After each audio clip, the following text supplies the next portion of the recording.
The sun has already finished its long work for the day. It has dipped below the distinct line of the horizon, leaving behind only a faint, bruising shade of purple against the gray sky. We are in the Roman Empire. The year does not matter, for the stone feels the same in any year. The location is a quiet province, far away from the noise of the Senate or the dust of the marching legions. Here, there is only the villa, the hills, and the approaching winter night. There is no need to focus on where we are exactly. You do not need to remember the names of the towns or the dates of the construction. History, in this moment, is not a list of facts. It is simply a feeling of atmosphere. It is the sensation of heavy, cold air settling over a landscape that has stopped moving. Allow your mind to drift to the exterior of a Roman house. It is a structure built for permanence. The walls are thick, constructed of brick and concrete, faced with plaster that is cool to the touch. In the summer, these walls hold the coolness of the earth, but now it is winter, the season of the long nights. The Romans called winter hemes. It is a word that sounds like a breath of cold air. The world outside the house is becoming indistinct. The cypress trees, which stand like tall, silent sentinels along the garden path, are losing their green color. They are becoming black silhouettes against the darkening sky. There is no wind tonight. The branches do not sway. Everything is perfectly still. It is the kind of stillness that suggests the earth itself is asleep. Let us move closer to the house. The windows are few and they are small. This is intentional. In the Roman world, glass was known, but for a bedroom in winter, the best protection was a solid shutter. The shutters are made of heavy oak. They are closed now. A thick iron latch holds them tight against the frame. There is a sense of absolute separation between the outside and the inside. Outside, there is the frost that will soon form on the grass. Inside, there is a different world entirely. You do not need to pay attention to the architecture. Just imagine the weight of the wood, the solidity of the stone, the feeling of being enclosed, safe, and removed from the elements. We enter the house not through a grand announcement but like a shadow slipping through the door. The first thing you notice is the sound, or rather the lack of it. The thick walls absorb the noise of the countryside. There are no crickets singing tonight. It is too cold. There are no carts rolling on the paved roads. It is too late. There is only the sound of your own slow breathing. We are standing in the atrium. It is the central hall of the house. Above, there is an opening in the roof, the compluvium, which usually lets in the sunlight and the rain. But tonight, because of the chill, the household has covered it or closed the heavy curtains that separate this open space from the private rooms. The air here is cool but not freezing. It smells of old stone, of beeswax used to polish the wood, and faintly of olive oil. Olive oil, it is the scent of the Roman night. In the corner of the room, on a small bronze stand, sits a lamp. It is a simple terracotta vessel, shaped like a small, flat bowl with a spout. Inside, the golden-green oil rests, thick and viscous. A small linen wick floats in the oil, absorbing the fuel. The flame is small. It does not roar or flicker violently. It is a steady, tiny teardrop of orange light. Watch the flame for a moment. It is barely moving. It casts a long, soft shadow against the plastered wall. The shadow stretches out, fades into the darkness of the ceiling, and remains still. The light is not bright enough to read by, and certainly not bright enough to work by. It is a light that signals the end of effort.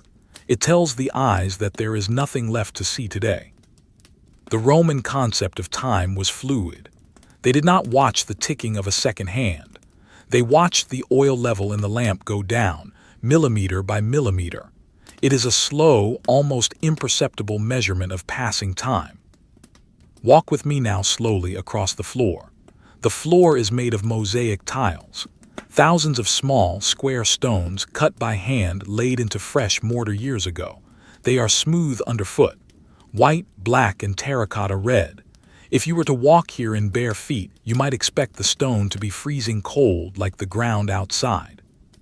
But here is the secret of the Roman winter. The floor is warm. It is a gentle, rising warmth.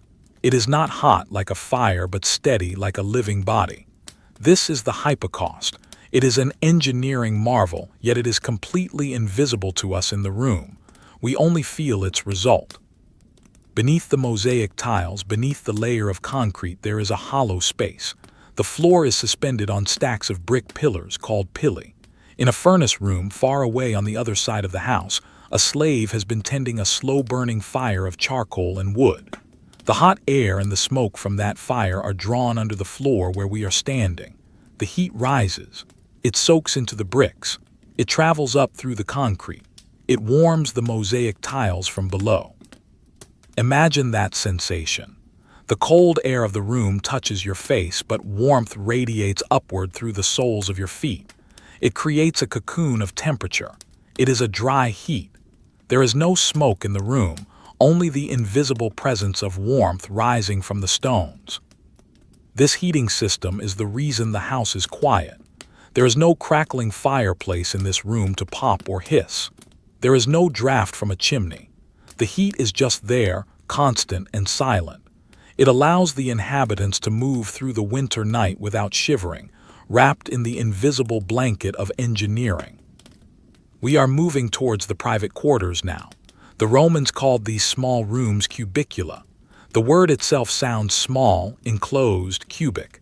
These are not the grand halls where guests were entertained. These are the sleeping rooms. In the summer, a Roman might sleep in a large, airy room to catch the breeze, but winter changes the geography of the house. This is what some have dramatically called the winter curse, though it was no curse at all. It was simply the reality of the season. To stay warm, one must make the world smaller. The large, high-ceilinged rooms are abandoned in these months. They are too difficult to heat. The warmth of the hypocaust dissipates too quickly in the vast volume of the main halls. So, the family retreats. They move to the smaller rooms, the rooms with lower ceilings, the rooms that feel like a burrow. This brings us to the bedroom. The door is narrow. We push it open and the hinges turn silently, well-oiled. The room is small. It is surprisingly small for a wealthy house. It is perhaps only 10 feet by 10 feet. The walls are painted in a deep, dark red, cinnabar. It is a color that feels warm to the eyes, absorbing the dim light of the oil lamp rather than reflecting it. It makes the walls feel closer, as if they are hugging the center of the room. There is almost no furniture here. A Roman bedroom is for sleeping and nothing else. There is no desk, no wardrobe. Those things are in other places. Here, there is only the bed. The bed, or the lectus, is a substantial piece of furniture. It is made of wood, perhaps walnut or oak, with legs that are turned on a lathe. The wood is dark, polished to a dull shine. It stands high off the floor. To get into it, one might need a small footstool. Rest your eyes on the bed. It looks inviting. The frame supports a web of leather straps or ropes pulled tight. On top of this webbing sits the mattress. It is not a modern spring mattress. It is a large cloth sack, stuffed until it is thick and heavy. The stuffing is usually wool in a house like this, or perhaps feathers from geese. Imagine the density of that mattress. It is not bouncy. It is solid. It absorbs the weight of the body. It does not push back, it accepts. Covering the mattress are layers of cloth.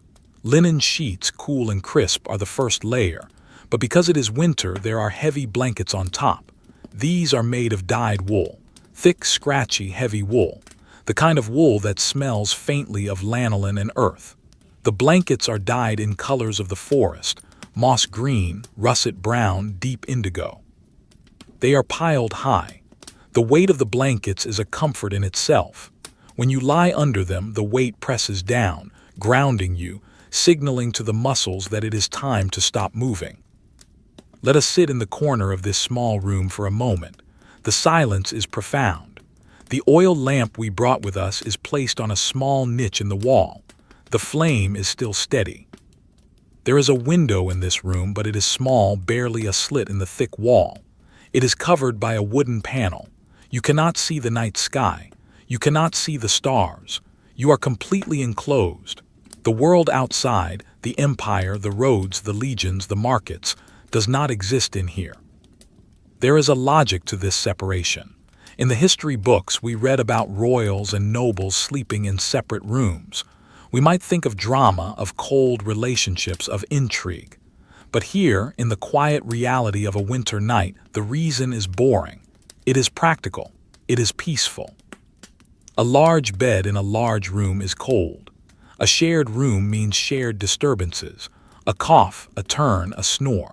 To sleep well, to truly rest, the Romans understood the value of isolation.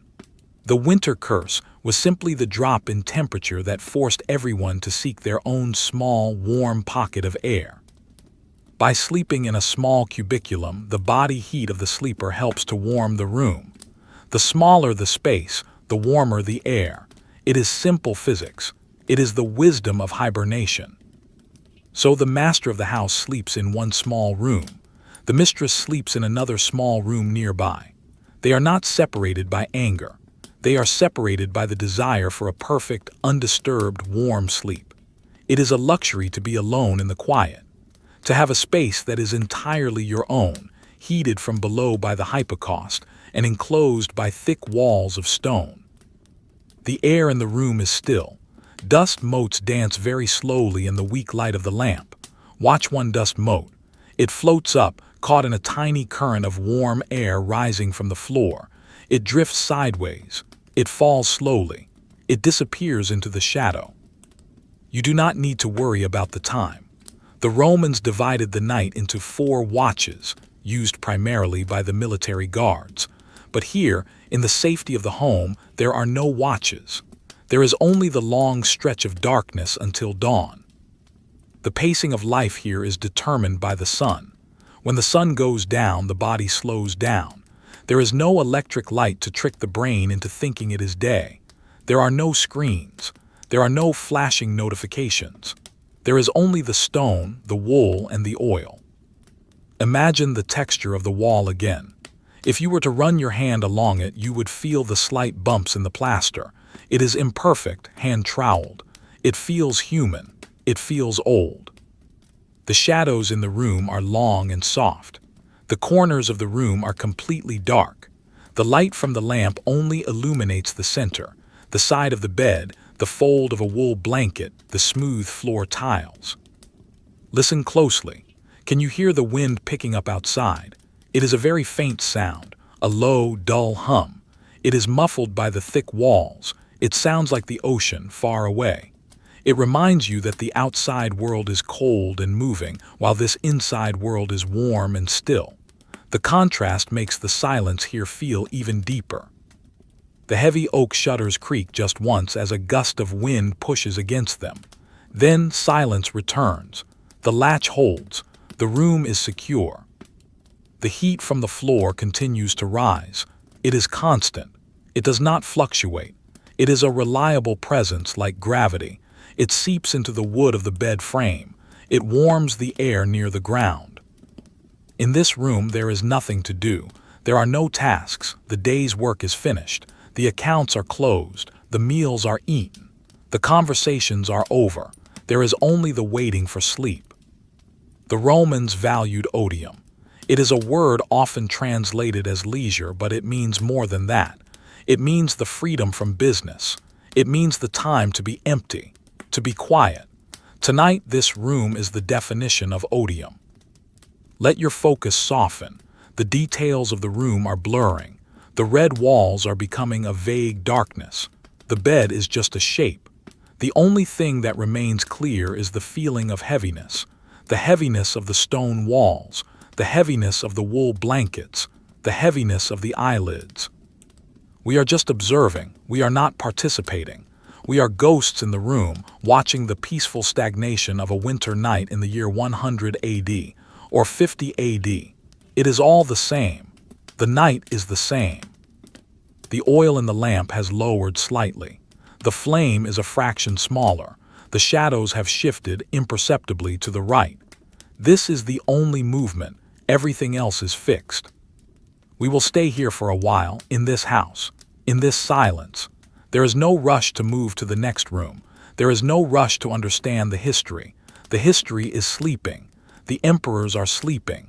The soldiers are sleeping. and the winter chill is kept at bay by the invisible, slow-moving heat beneath the floor. As we linger here, consider the materials around us. Stone, wood, wool, clay, oil. These are the 5 elements of the Roman night. They are simple. They are from the earth. They do not demand attention. They simply exist, serving their purpose of warmth and shelter. The darkness in the room feels velvety. It is not a scary darkness. It is a protective darkness. It wraps around the sleeper like another layer of wool. We have begun our long night. There are many hours ahead, many hours of quiet, many hours of nothing happening, and that is exactly how it should be. We leave the small, red-walled bedroom now. We do not slam the door. We do not step firmly.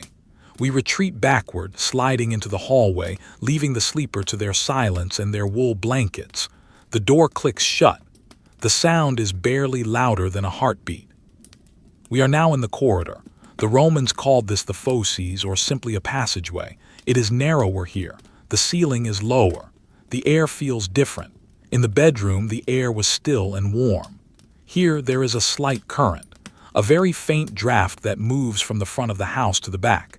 It carries the smell of the night. It carries the smell of cold stone. The darkness here is heavier. There is no lamp in this hallway. We must navigate by memory and by the faint gray light that spills from the distant kitchen. The floor underfoot is no longer the intricate mosaic of the main rooms. It is simpler here, rougher. Large slabs of gray stone, worn smooth in the center by generations of sandals. Step by step, slowly. To your left there is a wall. Reach out and imagine touching it. It is cool. The plaster here is not painted with cinnabar or gold. It is plain. It is functional. It has absorbed the temperature of the winter night. If you hold your hand there, the cold seeps into your palm. It is a grounding sensation. It reminds you of the earth outside, the frozen soil, the dormant roots of the trees. We are moving toward the back of the villa. This is the service area, the part of the house that does not sleep, or at least does not sleep as deeply. This is where the warmth is born. We approach an arched doorway. There is no door here, just an opening in the brickwork. A soft, orange glow flickers on the floor, spilling out from the room ahead. We enter the kitchen, the cucina. In a modern home, the kitchen might be filled with the hum of a refrigerator or the ticking of a clock. Here, there is no hum. There is only the sound of a fire breathing. The room is dominated by a raised masonry hearth. It is a solid block of brick and stone, waist high. On top of it, the embers of the day's cooking fire are still alive. They are not blazing. They are glowing. Deep, intense reds and oranges, pulsing slowly as the air touches them. A bed of gray ash surrounds the coals, insulating them, keeping the heat trapped inside. The smell here is complex and comforting. It is the smell of wood smoke, ancient and dry. Mixed with it is the scent of dried herbs hanging from the wooden rafters above. Sage, rosemary, thyme. Their leaves are brittle and dry, preserving the memory of the summer sun. The heat from the hearth rises and warms the herbs, releasing a faint, earthy perfume into the room. There are shadows dancing on the walls. The light from the embers is not steady. It shifts. It wanes. It brightens for a second, then dims again. This creates a rhythm, a visual lullaby. The shadows of the hanging pots and pans stretch and shrink on the rough plaster walls. Look at the pots. They are not stainless steel. They are bronze and terracotta, heavy, thick. The bronze pans are dark with age and soot. They hang from iron hooks. If you were to tap one, it would make a dull, heavy clunk, not a ring. They are resting now. Their work is done. On a heavy wooden table in the center of the room, there are remnants of the day's preparation. A clay bowl, empty but for a dusting of flour. A knife with a bone handle resting on a wooden board. A small pile of uncracked walnuts. The scene is frozen. It is a still life painting composed of brown and gray tones. In the corner of the room, there are the amphorae. These are the tall clay jars used for storage. They stand against the wall, leaning slightly, supported by a wooden rack. They are the silent guardians of the kitchen. One jar holds olive oil from the groves down the valley. The oil is thick, green, and heavy. It sits motionless in the dark belly of the jar. Another jar holds grain, wheat perhaps, or barley. Thousands of tiny, hard kernels piled on top of each other. They are a reservoir of potential energy waiting to be ground, waiting to be baked. But not tonight. Tonight they just sit, weighty and silent. There is a figure in the kitchen. It is not a royal. It is not a soldier. It is an old slave. He is the keeper of the night watch for the house. He sits on a low, three-legged stool near the hearth. His tunic is made of undyed wool, rough and warm. He is not moving much. He is staring into the embers. His hands are resting on his knees. They are hands that know the texture of wood and stone, calloused, weathered. He is not unhappy. He is simply present. In the Roman world, this role, the one who watches the fire, is crucial. If the fire dies, the morning brings cold and difficulty. So he sits. He waits. He exists in the space between waking and sleeping. Watch him. He leans forward very slowly. He picks up a small iron poker. He reaches into the bed of ash. He gently pushes a piece of charcoal back into the center of the heat. The movement is precise, minimal. He does not want to disturb the silence. A few sparks rise up, tiny bright stars that float upward toward the black soot-stained ceiling. They drift, they glow, they fade into nothing.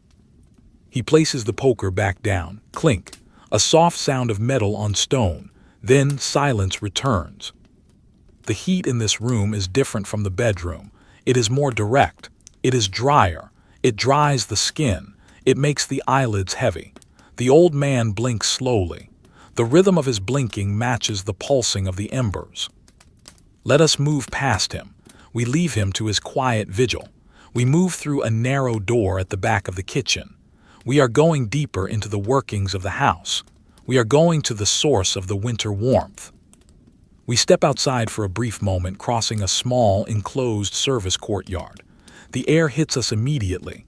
It is sharp, biting. The winter night is fully present here. The sky above is a void of black. There is no moon tonight. The stars are hidden by a layer of low, heavy clouds. The cold is shocking, but we are only in it for 3 seconds. 1 step, 2 steps, 3 steps. We open a low wooden door and step into the prefurnium, the furnace room. This is a space that most people in the empire never saw. It is a space of pure utility. It is dug slightly into the ground. The floor is dirt, packed hard by years of feet. The walls are blackened brick.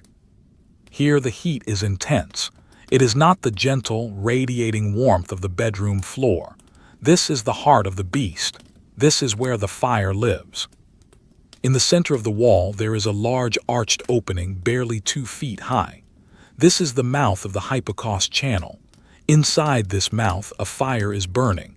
It is not a roaring bonfire. It is a calculated, slow burn.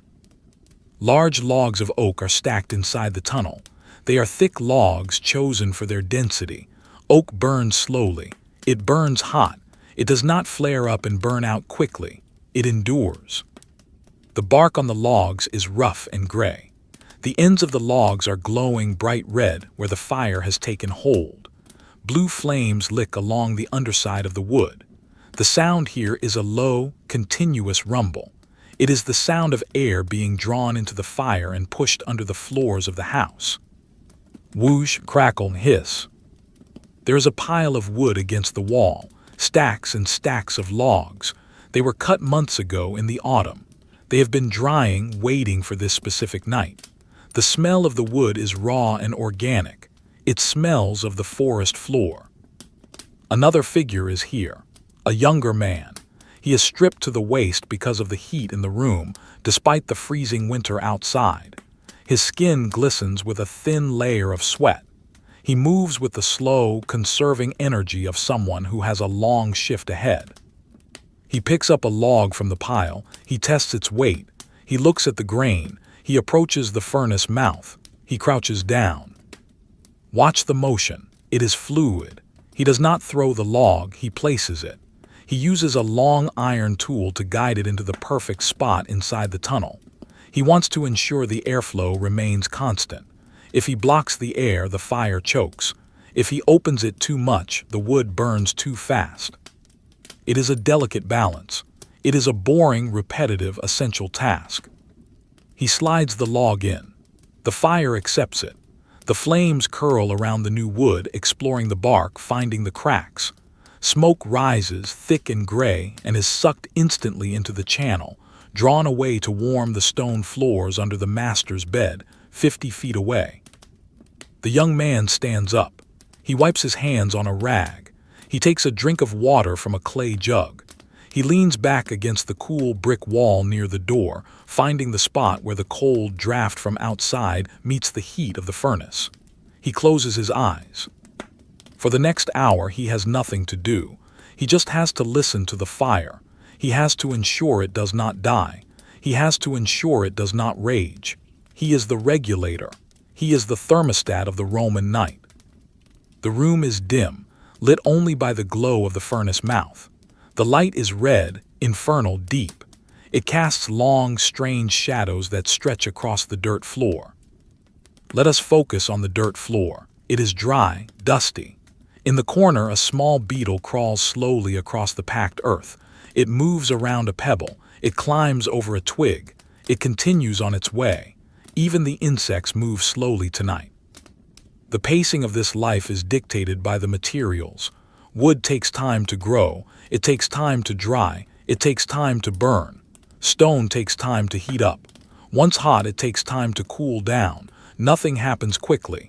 There is no instant anything. The winter curse of the cold is fighting a war against this room. Outside, the frost is trying to penetrate the walls. It is trying to freeze the water in the pipes. It is trying to steal the heat. But inside, the oak logs are winning. They are releasing the energy of the sun that they stored years ago. They are pushing the heat back against the cold. It is a silent war, a war of thermodynamics, and it is happening while everyone sleeps. Let us sit here in the corner of the furnace room. The heat is soporific. It makes you feel heavy. It relaxes the muscles in your neck.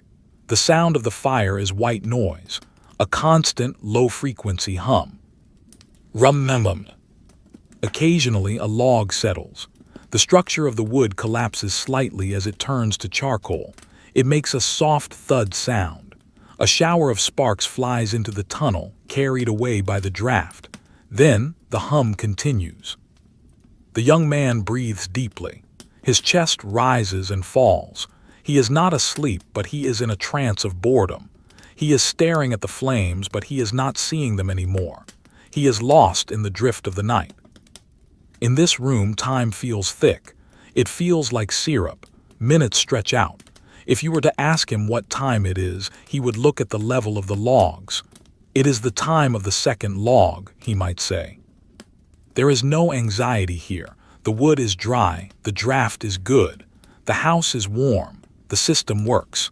It has worked for 100 years, and it will work for 100 more. There is a comfort in this reliability. The technology is simple, visible, understandable. We watch the flames. Blue at the bottom, yellow in the middle, orange at the tips. They dance. They weave together. They separate. They are hypnotic. Your eyes trace the pattern of the brick archway. The bricks are old, handmade. No two are exactly alike. Some are chipped. Some are darkened by decades of smoke. You count them. 1 brick, 2 bricks, 3 bricks, moving up the arch. 4, 5, 6. The keystone at the top. 7, 8, 9. The counting is slow. There is no rush to reach the bottom of the arch. The air in the room is dry and smoky. It tastes of oak. It is a taste that stays in the back of the throat. It is the taste of winter security. We are safe here. The fire is contained. The cold is outside. The night is moving forward, 1 log at a time. We have seen the source of the warmth. We have seen the labor that allows the royals to sleep in their separate, quiet rooms. It is not magic. It is just wood and work. Now we should leave this intense heat. We should drift back into the cooler parts of the house. We should see what else the night holds in this sleeping villa. There are other rooms, other silences, other textures. But for one last moment, look at the fire. The core of the log is now a translucent, pulsing gold. It is the color of the sun. It is a captured piece of daylight, released in the middle of the dark winter. The young man sighs. He shifts his weight. The beetle has reached the wall and disappeared into a crack. The world is still. We back out of the door. We step into the freezing courtyard again. The cold air snaps at us. It wakes us up for a split second. We hurry across the stones back to the kitchen door. We slip inside. The kitchen is darker now. The embers on the hearth have dimmed. The old man hasn't moved. He is still staring at the faint glow. He is a statue of patience. We pass him. We enter the hallway. The silence wraps around us again. The heavy stone silence. We are drifting further into the house, away from the fire, into the shadows. We have emerged from the deep, warm belly of the house, leaving behind the furnace and the kitchen. We find ourselves once again in the atrium, the central heart of the villa. But now, we are looking at it with different eyes. We are looking at the details that the darkness usually hides. The air here is cooler than in the kitchen. It is a transitional space. It is a space of passage, not of staying. Yet tonight we will stay. We will linger in the drafty openness of this large hall. In the center of the floor lies the impluvium. It is a shallow, rectangular pool sunken into the ground. Its purpose is to catch the rainwater that falls through the opening in the roof. But tonight, the roof is covered. The rain is kept out. The pool is merely a basin of stagnant water. Walk to the edge of the pool. The marble rim is cold.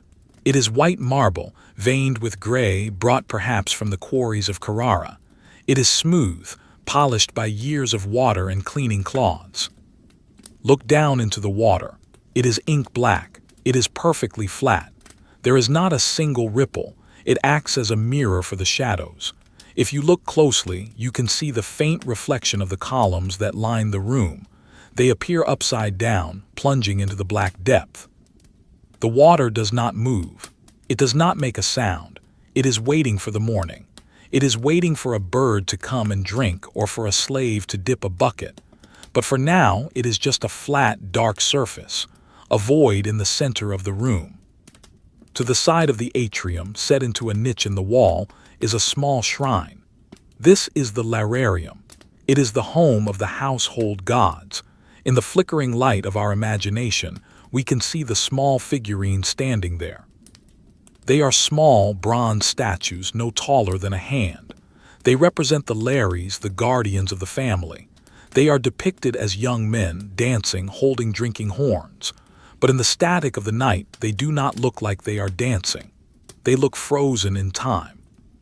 There is also a figurine of the genius, the spirit of the male head of the household. He stands in a toga, his head covered. He looks serious. He looks calm. In front of these small statues, there is a tiny altar. Earlier in the day, someone placed a small offering there. A piece of cake made of spelt flour, a few grapes. Now the offering sits there, drying out in the cool air. These gods are not demanding. They do not require loud prayers or grand temples. They are the quiet roommates of the Roman family. They watch over the comings and goings. They watch the master leave for the forum. They watch the children play with their knucklebone dice. And now they watch the empty room. They are the witnesses of boredom. They have seen thousands of nights just like this one. They are not surprised by the silence. They expect it. We move past the shrine. We are heading towards a room that sits directly opposite the main entrance. This is the tablinum. In the daylight, this is the office. It is the study. It is where the master of the house receives his clients. It is where business is conducted, where favors are granted, where documents are signed. It is usually a place of voices, of negotiation, of scratching pens. But tonight, the tablinum is a sanctuary of stillness. A heavy curtain hangs across the entrance. It is made of thick tapestry, woven with patterns of geometric shapes, squares and diamonds in muted reds and ochres. We pull the curtain back just enough to slip inside. The curtain falls back into place. with a heavy, muffled whump. We are inside the office. The air here smells different. It smells of papyrus. It smells of cedar wood. It smells of dried ink and beeswax. It is the smell of administration. It is the smell of order. There is no hypocaust under this floor. The room is cold. This is why it is empty. No one would choose to sit here tonight. The cold preserves the quiet. It makes the room feel preserved, like a museum exhibit that has been closed for the night. In the center of the room stands a large table. It is a beautiful piece of furniture, carved from citrus wood. The grain is swirled and complex, like the surface of Jupiter. It rests on 3 legs, shaped like the paws of a lion. On the table, the tools of the day are scattered, but frozen. There is a bronze inkstand. It is a small, double-cylindrical container. One side holds black ink made from soot and gum. The other side holds red ink made from vermilion. The lids are closed. The ink is sealed tight to keep it from drying out. Next to the inkstand lies a reed pen, a calamus. It has been cut to a sharp point. It rests on a small piece of cloth, stained with black droplets. The pen is light. It is fragile. It is a tool of communication that is currently saying nothing. And there, stacked neatly on the corner of the table, are the tabulae, the wax tablets. Let us look closer at these. They are the notebooks of the ancient world, flat pieces of wood, hollowed out in the center and filled with black beeswax. They are bound together with leather thongs like a book. One tablet is lying open. The wax is not smooth. It is scarred. It has been written on, scratched into by a sharp metal stylus. Lean in. You can see the Latin cursive script etched into the wax. The letters are jagged, utilitarian. They are a list, a grocery list, a list of expenses, a draft of a letter. It does not matter what the words say. What matters is that the thought is finished. The hand that wrote them is now resting under a wool blanket in the other room. The mind that worried about these numbers is now asleep. The wax holds the memory of the pressure. You can see where the stylus pressed deep, creating a thick line. You can see where it skimmed the surface. You can see a spot where the flat end of the stylus was used to rub the wax smooth again, an erasure. A mistake was made and then corrected. There is something deeply soothing about an old list. It is a problem that has already been identified. It is a task that has been captured. It no longer floats in the mind. It is trapped in the wax. It can be ignored until tomorrow. Or perhaps until spring. Behind the desk along the wall is a shelving unit. It is a grid of wooden pigeonholes called nidai, nests. In these nests the scrolls live. There are dozens of them, scrolls of papyrus, rolled up tight. Some are white and fresh. Others are yellowed with age. Visible at the end of each roll is a small tag, a syllabus hanging down. These tags identify the contents. Accounts of the year, inventory of grain, treatise on agriculture. They are boring titles. They are the records of a mundane life. There are no great epic poems here, no exciting plays, just the steady, dry accounting of a functioning household. The scrolls sit in their nests. They are dormant. Papyrus is a plant. It grew in the marshes of the Nile. It was cut, pressed, dried, and shipped across the sea. Now it rests here in the cold dark of a Roman winter, holding words that no one is reading. Listen to the silence of the library. It is a dry silence. The books absorb sound. The wood absorbs sound. If you stay very still, you might hear the settling of the house. A tiny creak from the wooden shelves as the temperature drops another degree. The contraction of the material. It is the house adjusting its bones for the night. There is a bronze statue in the corner of this room as well. It is a bust of an ancestor, an old man with a wrinkled face, a bald head, and large ears. He looks stern. He looks like a man who cared about the price of grain. His eyes are blank bronze orbs. He stares across the room at the curtain. He has been staring at that curtain for 50 years. He is the ultimate observer. He does not blink. He does not sleep. He simply exists as a heavy metal presence. In the Roman world, the ancestors were always present. They were not gone, they were just distinct. They were part of the furniture of life. Tonight in the dark, the bust is just a shape, a shadow with a nose and ears. Let your eyes drift back to the desk. There is a small object we missed, a paperweight. It is a simple stone, polished smooth, black and heavy. It sits on top of a loose sheet of papyrus to keep it from curling up. Imagine the weight of that stone. It is a small, concentrated point of gravity. It holds the paper down. It says, "Stay here, do not move." The paper obeys. Everything in this room obeys the law of gravity and the law of inertia. Nothing moves unless it is touched. And tonight, nothing will be touched. The winter curse means that this room will be cold until the sun rises high tomorrow. The master will not come in here early. He will wait until the braziers have been brought in, until the air has taken the edge off the chill. This means the silence here is guaranteed for many, many hours. It is a protected zone of boredom. You can imagine the smell of the wax again. It is an organic scent, faint and honey-like, but mixed with the smell of the soot used to color it black. It is the smell of the hive, repurposed for industry. Run your finger in your mind along the edge of the desk. The citrus wood is cool and glassy. It has been polished with olive oil and ash. It is smooth, but you can feel the tiny undulations of the grain. It is not like modern plastic or laminate. It has texture. It has a history of growth. The darkness in the corners of the room is absolute. The light from our imaginary presence does not reach there. Who knows what is in the corner? A forgotten sandal, a dropped coin, a spider spinning a slow winter web. It does not matter. The corner belongs to the darkness. We are standing in the brain of the house, but the brain is asleep. The neural pathways, the scrolls, the letters, the lists are inactive. There is no processing power being used. The feeling here is one of suspension, like a clock that has stopped ticking. Let us sit on the floor for a moment. The floor here is not mosaic. It is wood. Wide planks of pine scrubbed clean. It is cold, but not as cold as stone. From this low angle, the room looks different. The desk looks like a towering monument. The shelves look like a cliff face.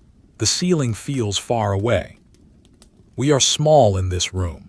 We are insignificant, and that is a relief. We do not need to understand the accounts. We do not need to decipher the bad handwriting on the wax tablet. We do not need to worry about the ancestor staring at us. We are just visitors in the museum of the night.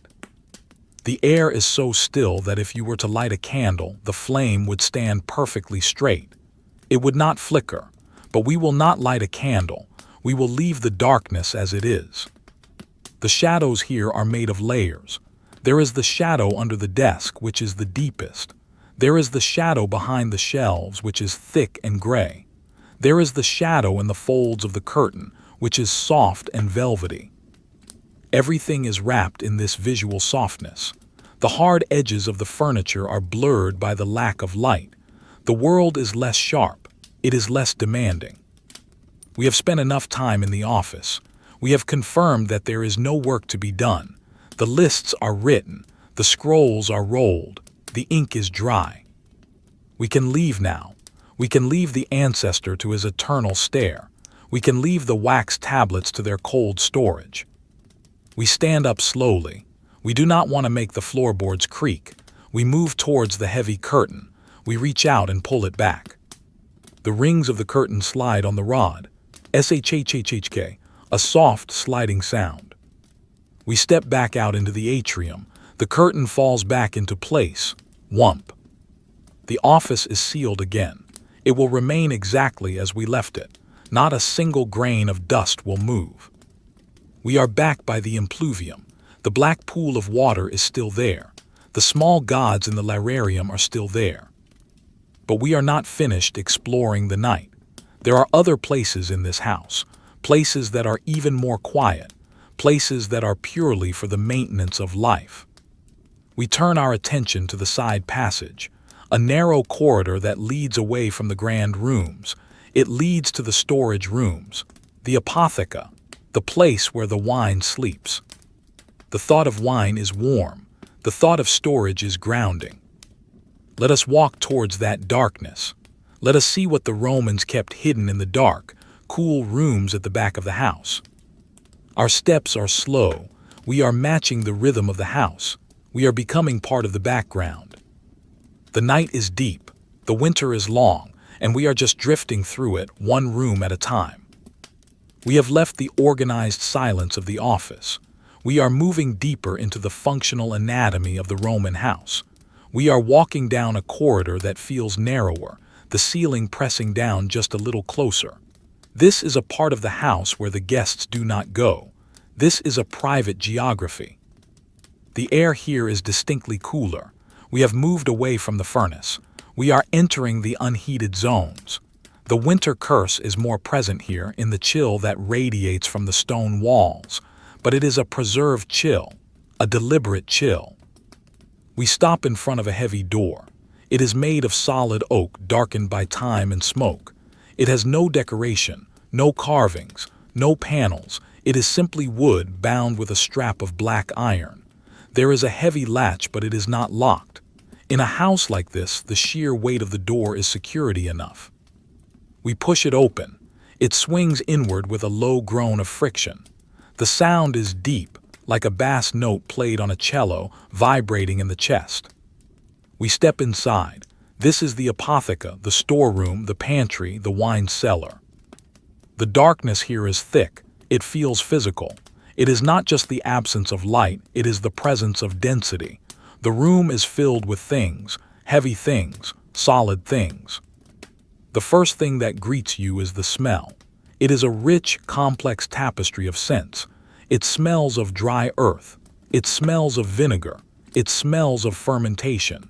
It smells of dried figs and dusty straw. It is the smell of the harvest, captured and kept in the dark. Let your eyes adjust. The room is windowless. It is a cave constructed by human hands. The only light comes from the hallway behind us, a faint, gray rectangle that stretches across the floor. As the shapes emerge from the gloom, you see them, the amphorae.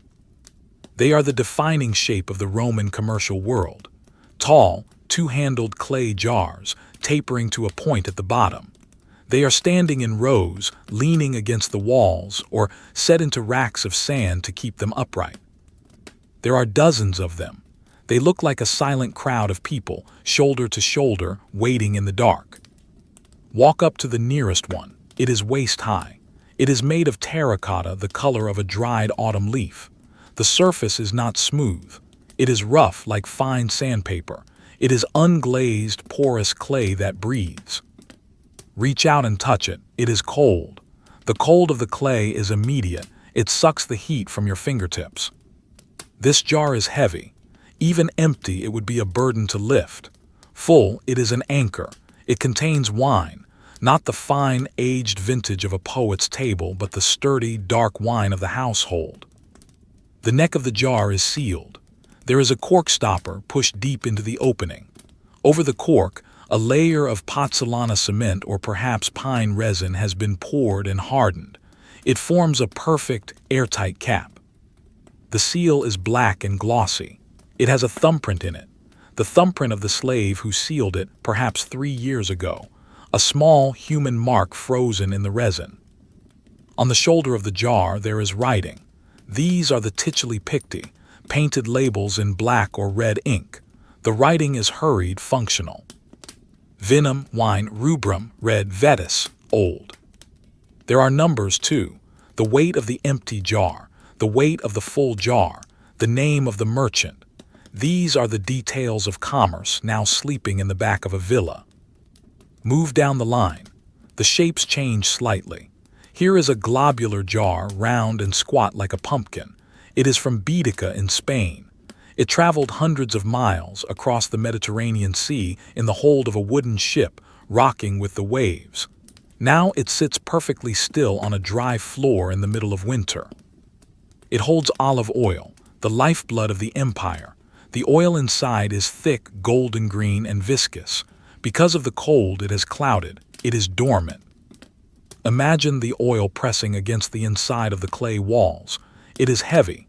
It is fuel. It is food. It is light. But right now it is just mass. There is a sense of immense patience in this room. These jars are not in a hurry to be opened. They are content to wait. They are storing time as much as they are storing liquid. Behind the rows of amphorae there are wooden shelves, rough-hewn planks of pine, resting on brackets driven into the stone wall. On these shelves the dry goods rest. There are sacks of burlap. They slump under their own weight. One sack is filled with lentils, thousands of small, flat, brown discs. If you were to plunge your hand into the sack, the lentils would shift and flow like gravel. They are hard. They are dry. They are waiting for water and fire. Next to the lentils is a sack of chickpeas, round, wrinkled, yellow. They are like small stones. There is a jar of glass, a luxury sitting on a high shelf. It is a bluish-green glass, thick and bubbly. Inside, suspended in a preserving liquid, are peaches. They are pale, ghostly shapes floating in the jar. They are a memory of the summer orchard, preserved in syrup, waiting for a winter feast that has not yet come. The air in the apotheca is very still. There is no ventilation here. The dust that settles on the shoulders of the amphorae stays there. Look closely at the dust. It is a fine gray powder. It covers the curve of the terracotta like a soft blanket. If you were to blow on it, a small cloud would rise and hang in the air for minutes. But we do not blow. We leave the dust where it is. It is the evidence of time passing without interruption. In the corner, hanging from the ceiling beams, are the dried foods. A string of garlic bulbs. Their papery skins are white and purple. They rustle ever so slightly when the door was opened, dry skin rubbing against dry skin. Tusk, tusk, tusk. A tiny sound. A cluster of dried sausages. They are dark, wrinkled, and hard. They smell of salt and pepper and smoke. They are curing, slowly becoming more flavorful, more intense as the moisture leaves them. And there, hanging by a hook, is a net bag of walnuts. The shells are hard, ridged like little wooden brains. Inside, the nut meat is protected, sleeping in its own personal fortress. The apotheca is a library of textures. Rough clay, smooth glass, scratchy burlap, papery garlic skin, oily wood. It is also a place of shadows. The rows of jars cast long, curved shadows against each other. The darkness between the jars is absolute. It is a hiding place for nothing. There are no mice here. The cat sees to that. There are only the shadows. Let us sit on a wooden crate in the middle of the aisle. The crate is filled with apples, packed in straw to keep them from bruising. The scent of the apples is faint but sweet, a ghostly sweetness in the savory air. From here, surrounded by the vessels, you feel small. You are outnumbered by the inanimate objects. The silence here is different from the bedroom. The bedroom silence was soft and woolen. The silence here is hard and earthen. It is the silence of a cave. The Romans understood that to survive the winter you had to bring the harvest inside. You had to wall it up. You had to protect it. This room is a fortress against hunger. But tonight there is no hunger. There is only abundance sitting quietly. Listen to the house again.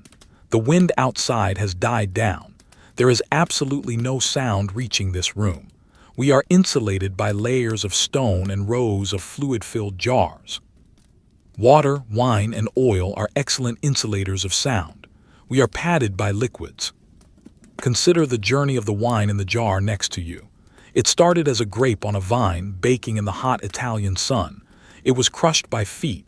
It fermented, bubbling and hissing in a large vat. It was alive. Then it was poured into this jar. It was sealed. And now it sleeps. The energy of the sun and the violence of the fermentation are all locked away under that pitch-black seal. It is potential energy at rest. The floor of this room is beaten earth, paved with broken pieces of pottery and tile, rammed down hard. It is a signinum floor. It is waterproof and durable. It is uneven. Your feet find the dips and the ridges. It is a floor that was made to be walked on by servants carrying heavy loads. But tonight, no one walks here. The temperature seems to drop another degree as we sit. It is a refreshing cold. It clears the head. It makes the lungs feel clean. There is a bundle of dried herbs hanging near the door, almost invisible in the dark. Oregano. The leaves are small and brittle. If you crushed one between your fingers, it would turn to dust. Everything here is in a state of suspension. The apples are waiting to rot, but the cold slows them down. The wine is waiting to turn to vinegar, but the seal stops it. The oil is waiting to go rancid, but the darkness protects it. It is a room fighting against entropy, and tonight it is winning. We stand up from the apple crate, the wood creaks. We look around the room one last time. The rows of amphorae seem to stretch on forever in the shadows. They are a terracotta army, an army of sustenance. We move towards the door. We step back out into the hallway. We pull the heavy oak door closed. We lean our weight against it. It swings shut. The latch clicks, clack.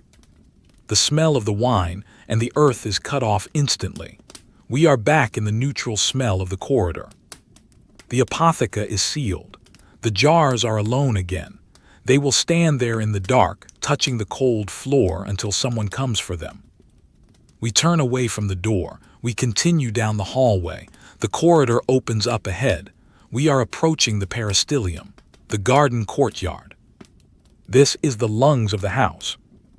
We step out from under the low ceiling of the corridor and into the colonnade. This is a covered walkway that wraps around the central garden. On one side, there is the solid wall of the house. On the other side, a row of columns. The columns are smooth, plastered white. They glow faintly in the darkness. We are technically outside now, but still within the embrace of the house. The roof of the walkway protects us from the sky, but the side is open to the elements. The air here is sharp, it is fresh. It is the true winter air. We walk slowly along the colonnade. Our sandals make a soft slapping sound on the stone pavement. To our right is the garden, the viridarium. In the summer, this would be a riot of green. There would be roses, violets, lilies. There would be bees. There would be the sound of water splashing in the fountain. But this is winter. The garden is sleeping deeper than any room in the house. Look at the garden beds. They are mulched with straw to protect the roots. The rose bushes are pruned back to bare, thorny sticks. They look like skeletal fingers reaching up from the ground. The acanthus plants have died back, their large architectural leaves brown and slumped on the soil. There are box hedges trimmed into neat geometric shapes. They are the only green things left, dark, dark green, almost black in the night. They stand like low walls defining the paths of the garden. In the center of the garden is a fountain. It is a statue of a dolphin carved from gray stone. Water usually spouts from its mouth. But tonight the water is turned off. The pipes are drained to prevent freezing. The dolphin looks dry. It looks lonely. The basin below it is empty, save for a few dead leaves that have blown in and are stuck to the bottom. There is a profound sadness to a dry fountain in winter, but it is a peaceful sadness. It is the house conserving its energy. We lean against one of the white columns. The plaster is freezing.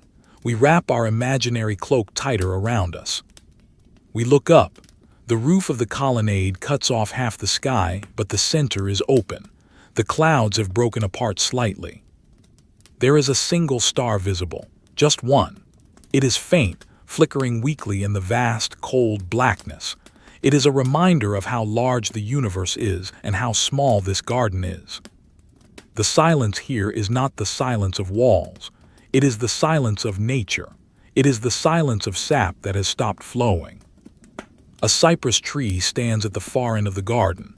It is tall, conical, pointing straight up. It does not move. It is a black cutout against the dark gray sky. The smell here is of damp earth and cold stone. It is a clean smell. We walk further along the colonnade.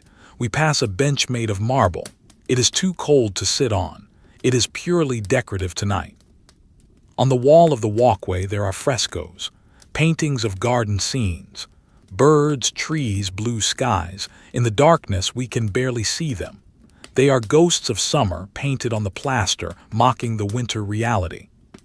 We are walking in a loop, around and around the sleeping garden. There is a rhythm to the columns. White pillar, darkness, white pillar, darkness, white pillar, darkness. It is a hypnotic repetition. We are the night watchmen of the garden, but we have nothing to watch. The plants are not moving. The water is not flowing. The birds are gone. There is only the geometry of the house, the square of the garden, the square of the walkway, the vertical lines of the columns, the horizontal line of the roof. It is a world of order. Even in the chaos of winter, the Roman house maintains its order. We stop at the corner of the peristyle. We look back across the garden. It is a pool of shadows. Somewhere on the other side of the house, the master sleeps in his warm, red room. The slave sleeps by the kitchen fire.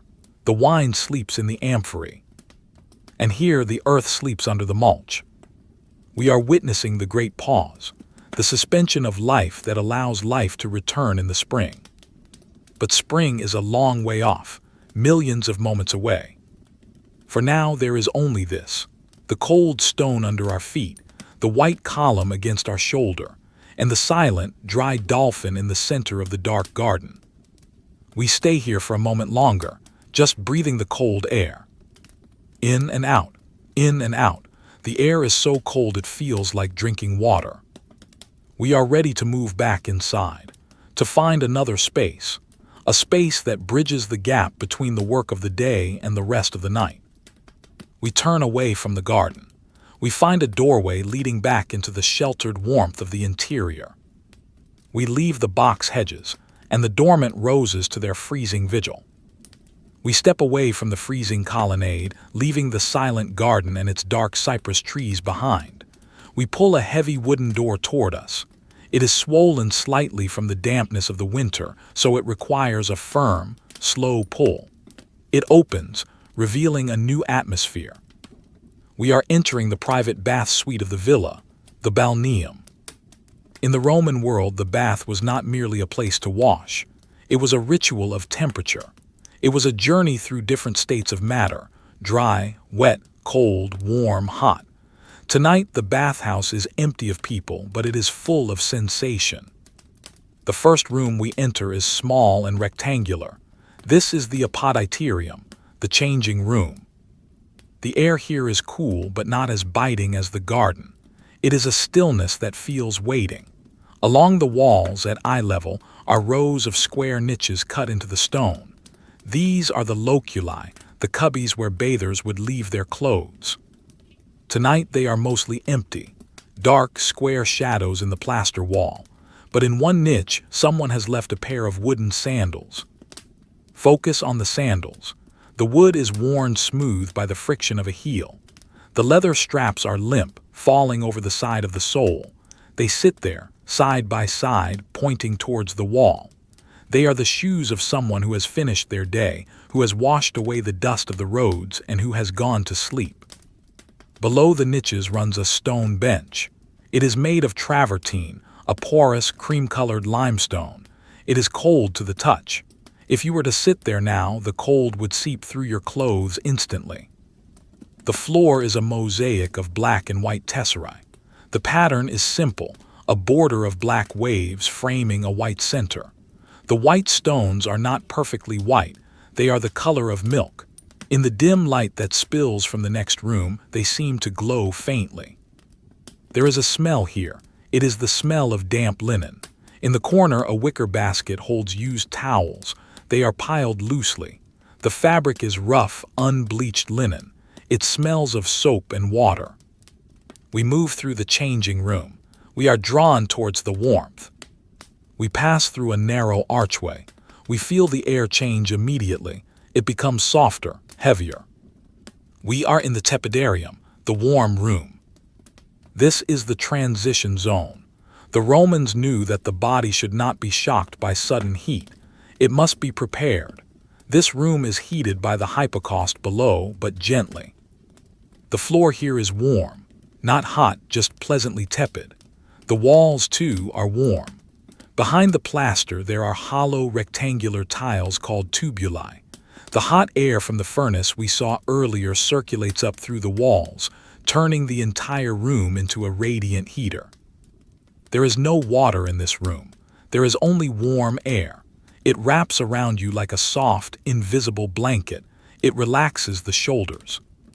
The ceiling is vaulted. It curves gracefully from one wall to the other. The curve is smooth, painted a pale blue like a summer sky, but in the darkness it is just a lighter shade of gray. Because the room is warm and the air from the previous room was cool, there is a slight condensation on the walls.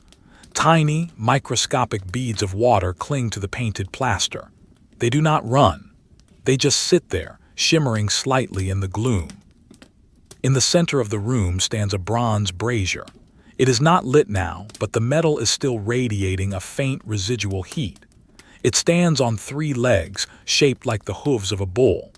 The bronze is dark, almost black, with hints of green verdigris in the crevices.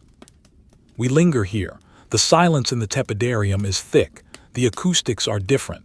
The vaulted ceiling captures sound and holds it. Our breathing sounds louder here. In, out. The sound echoes slightly, bouncing off the curved roof. It is a womb-like space, a space of suspension. You are not cold, but you are not sweating. You are simply existing in a perfect equilibrium of temperature. But we must go further. We must find the source of the steam. We move to the next door. It is heavier than the others. As we push it open, a cloud of white mist rolls out to meet us. We step into the caldarium, the hot room. The heat here is intense. It hits the face with a soft, wet impact. The air is saturated with moisture. It is hard to see clearly at first. The steam hangs in the air, swirling slowly in the currents created by the opening door. We close the door quickly to keep the heat inside. The caldarium is the jewel of the winter night. While the frost covers the grass outside, this room is a tropical island. At one end of the room is the alveus, the hot plunge bath.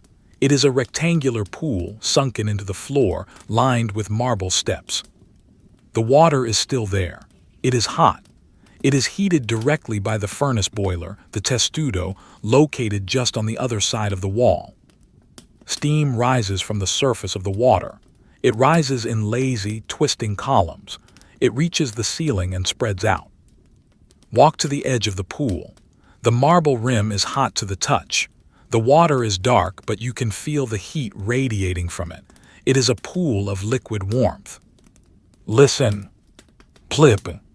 A single drop of condensation falls from the high vaulted ceiling. It hits the surface of the water. Plop. The sound rings out in the tiled room. It is a clear musical note. It echoes plop, op, op. Then silence again. Wait for the next one. The steam rises, condenses on the cool plaster of the roof, gathers into a heavy droplet and falls. Plip. It is a slow, irregular rhythm. It is the clock of the bathhouse. It measures time in moisture and gravity.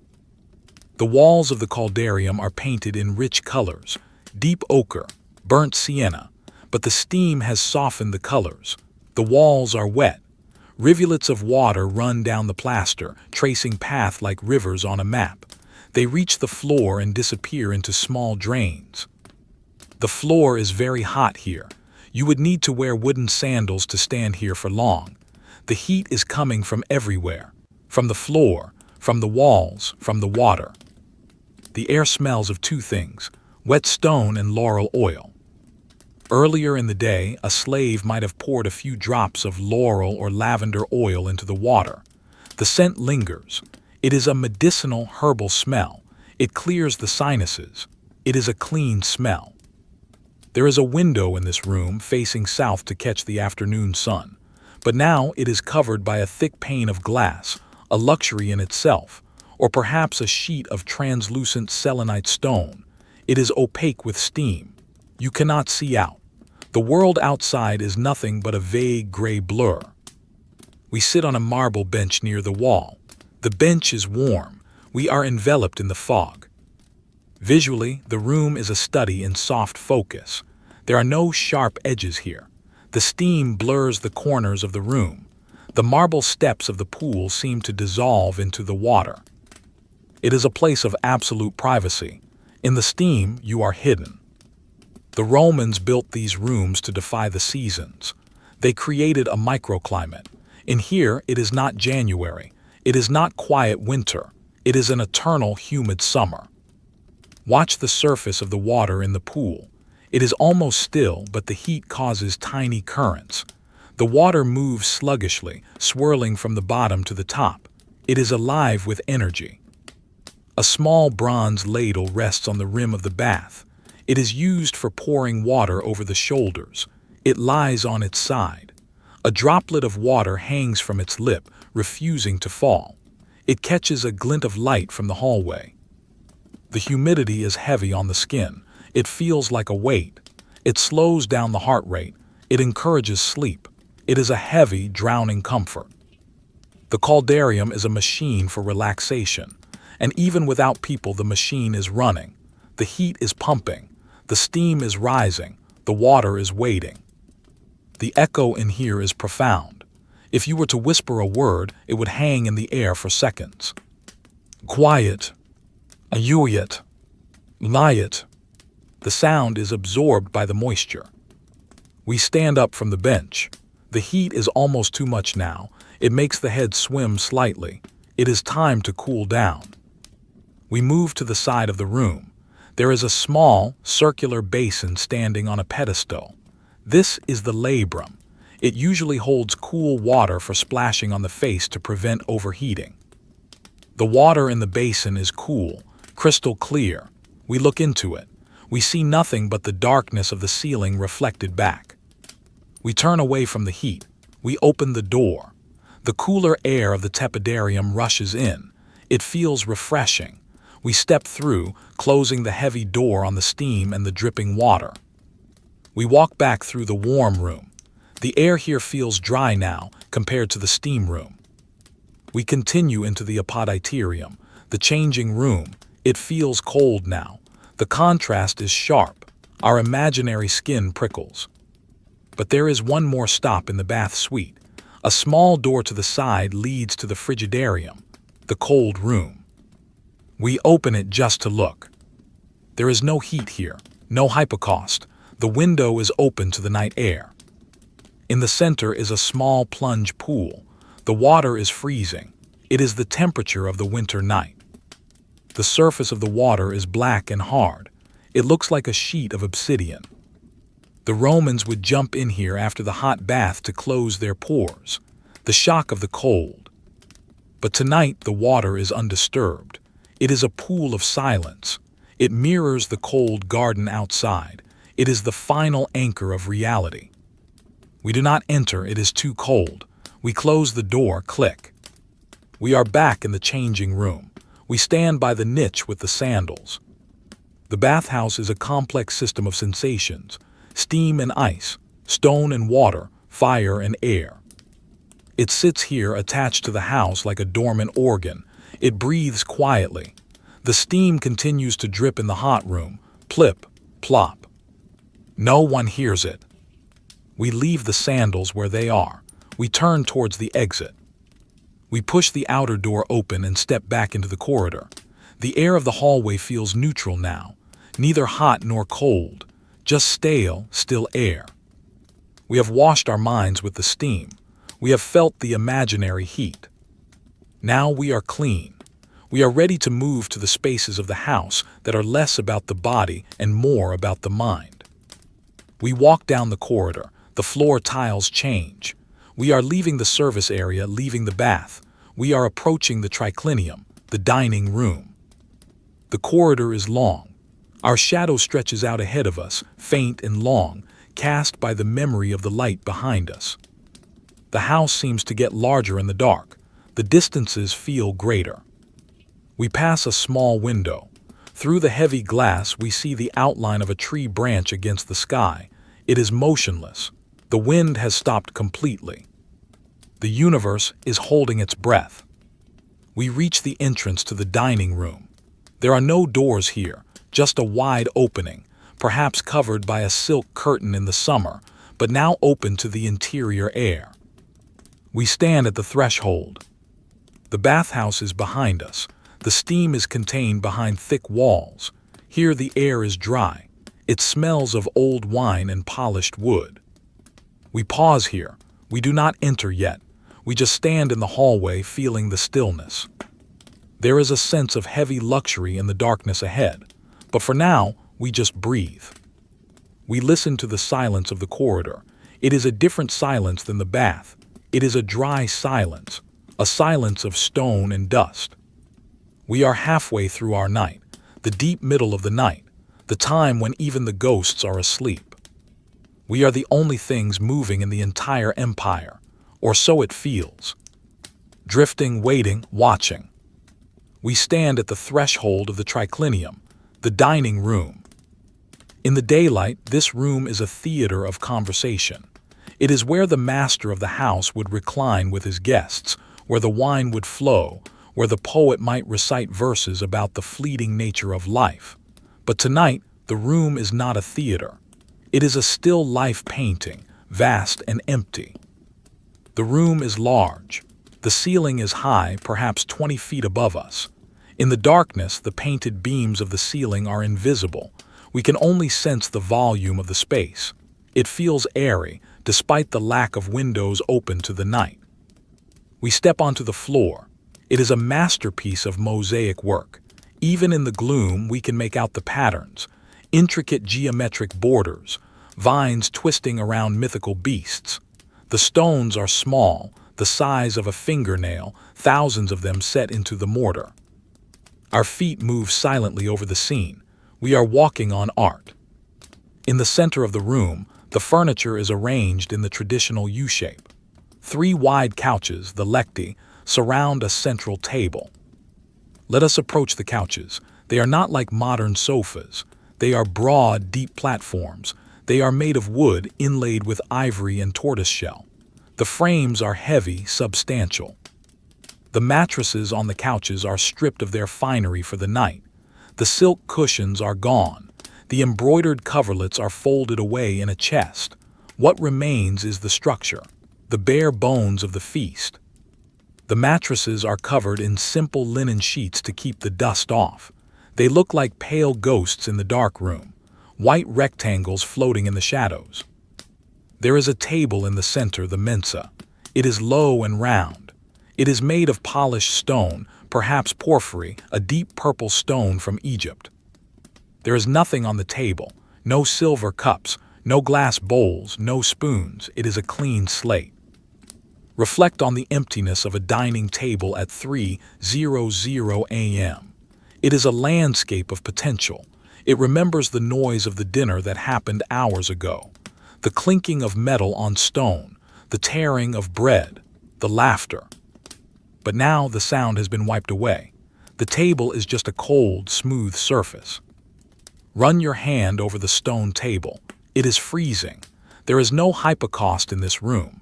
The dining room was heated by portable braziers during the meal, but those have been taken away.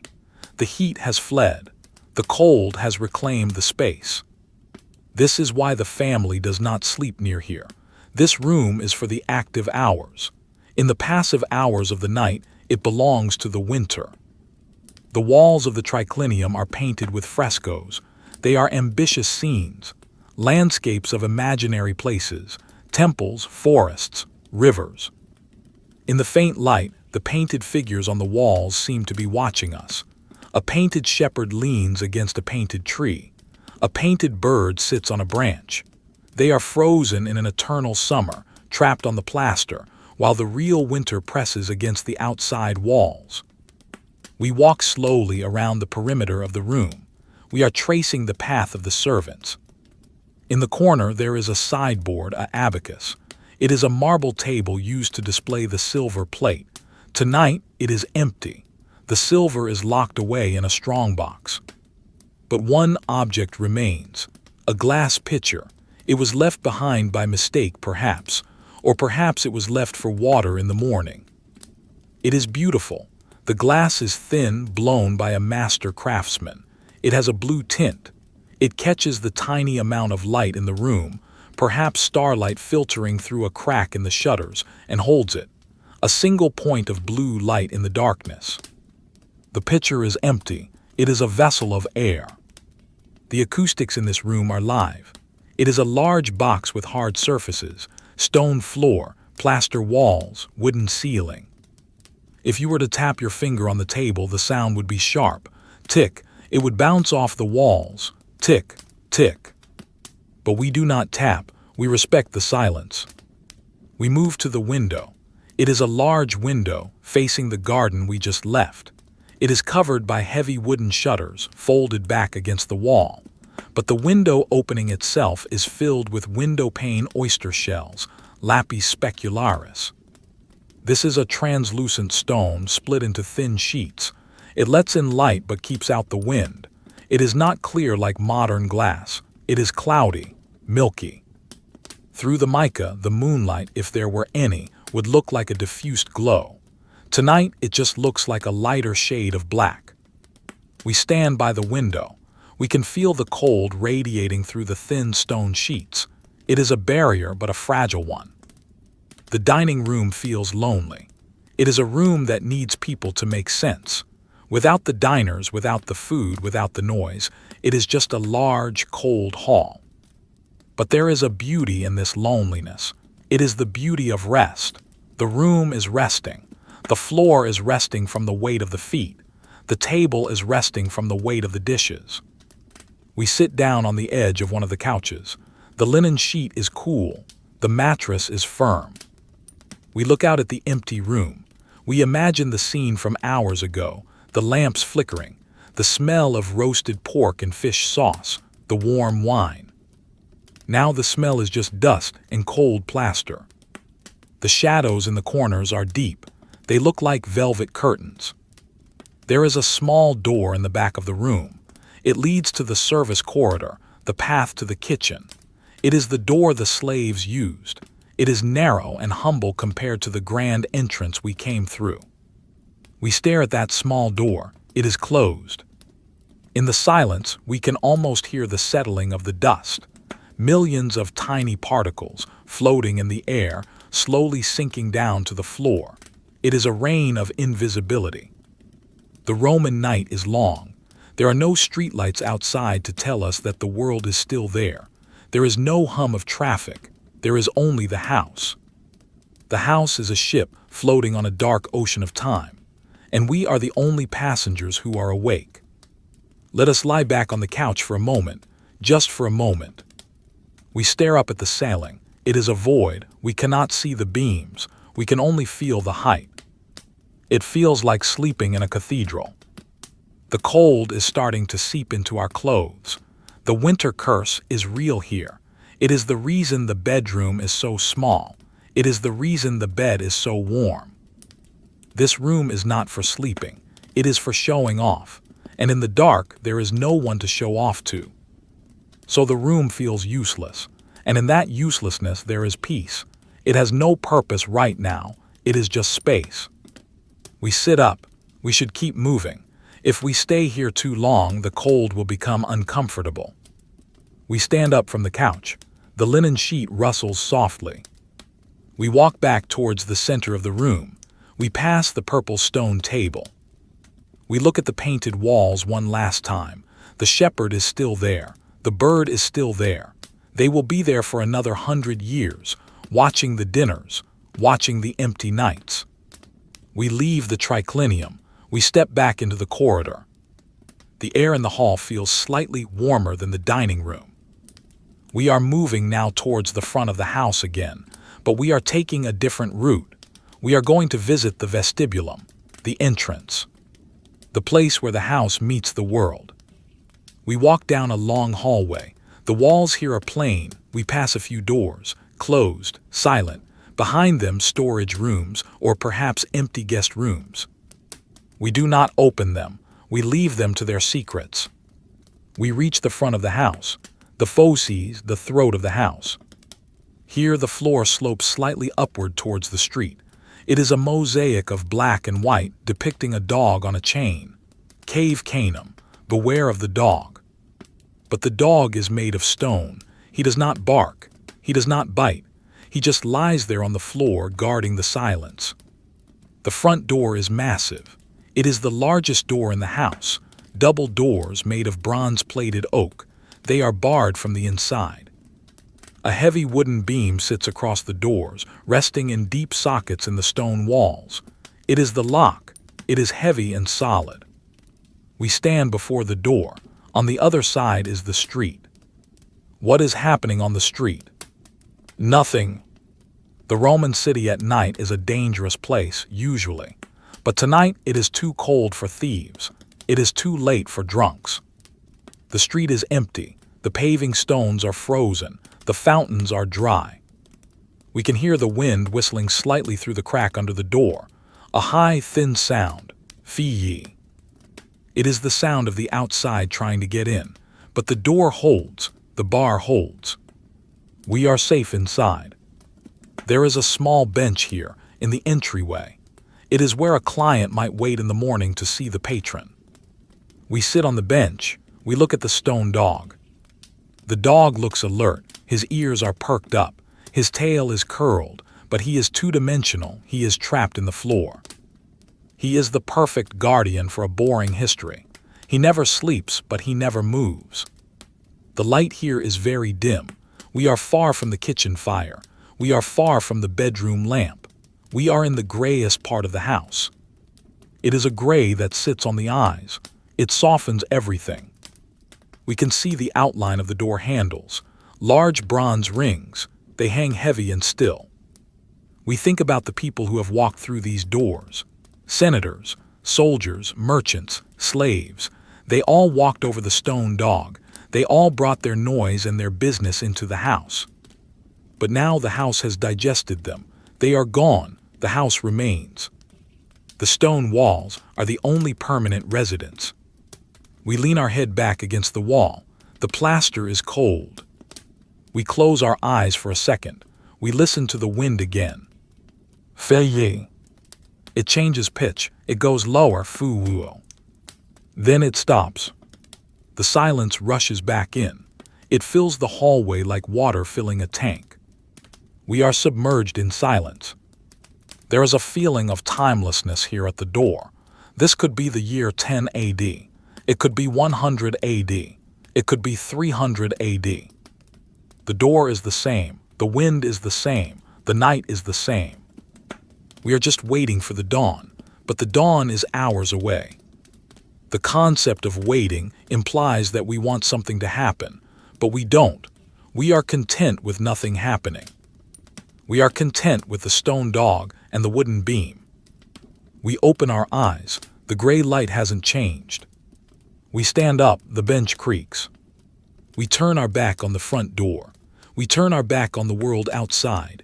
We are going back into the heart of the house. We are going to find a place that is neither the grand dining room nor the hot furnace. We are going to find a place of intimate quiet. We walk back up the slope of the facies. We step over the stone dog. "Good boy," we whisper. The stone does not reply. We move back into the atrium. The impluvium pool is still there, black and flat. We cross the atrium. We are heading for a small corridor behind the tablinum. We are going to the peristyllium again, but this time we are going to the rooms that line it. The summer rooms, the library, the places of thought. But we are looking for a specific room, a room that is often overlooked. The exedra, the sitting room. It is a room with a large opening to the garden. It is a room for conversation. But tonight, it is a room for watching the shadows. We walk slowly. There is no rush. We have all night. The house feels vast around us. It is a labyrinth of stone and shadow. And we are the slow, silent explorers of its boredom. We are moving away from the front door, away from the stone dog that guards the entrance. We are drifting back into the depths of the villa. The path is familiar now. The mosaic floor under our feet changes pattern again as we cross the threshold into a new space. We are entering the exedra. This is a room designed for conversation. It is a large, semicircular recess that opens onto the peristyle garden. In the summer, this room is a breezeway, a place where the line between indoors and outdoors is blurred. But tonight, that line is drawn sharply by a wall of heavy wooden panels. The panels are closed. They block the view of the frozen garden. They seal the room. The air here is still and cool.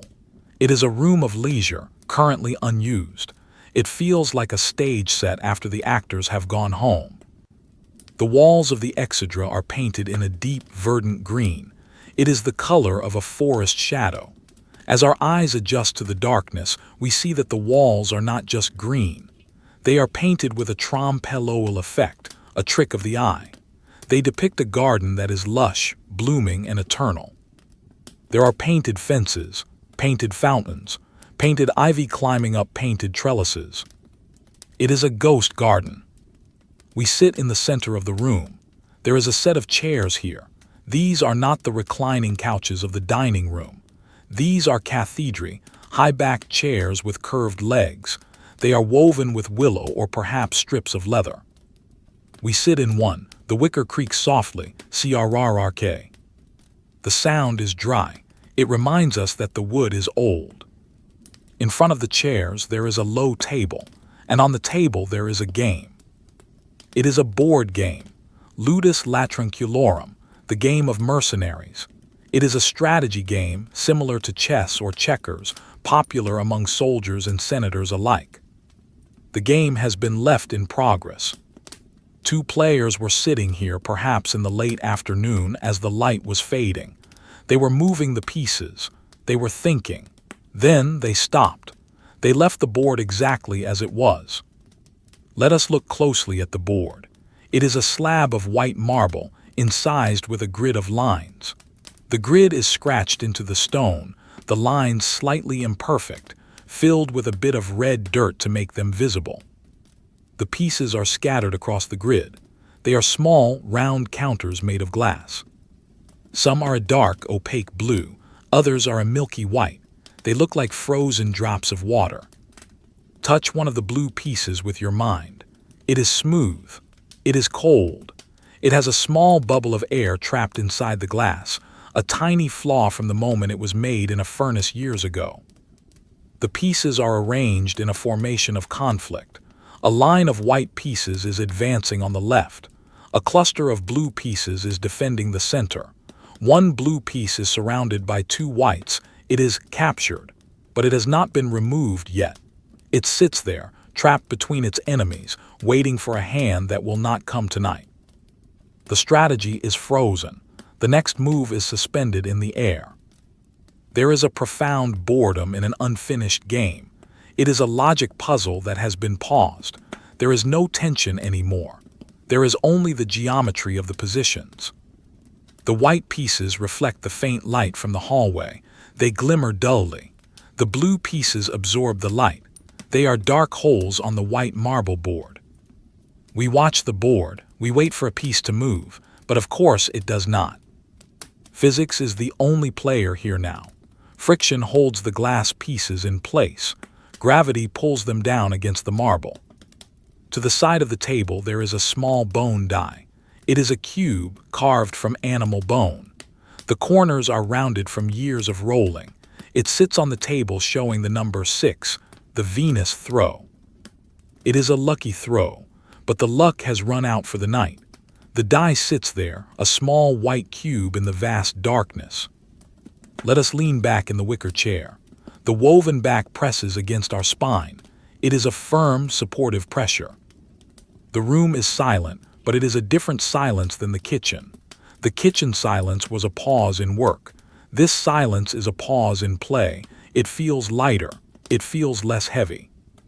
In the corner of the room, leaning against the painted ivy on the wall, is a musical instrument. It is a cithara, a type of lyre. It is a beautiful object. The soundbox is made of wood, curved and polished. Two arms rise up, connected by a crossbar. From the crossbar, strings of gut stretch down to the bridge. The strings are silent. They are tight, full of tension, full of potential sound, but the air is not vibrating. If you were to pluck one string, plink, the sound would be bright and melancholy. It would startle the silence. It would echo off the green walls. But we do not pluck it. We let the silence remain unbroken. The instrument is a sculpture of potential music. It rests there, its curves mimicking the painted vines on the wall. The darkness in the exedra is soft. The green walls absorb the shadows, making the room feel like a forest clearing at twilight.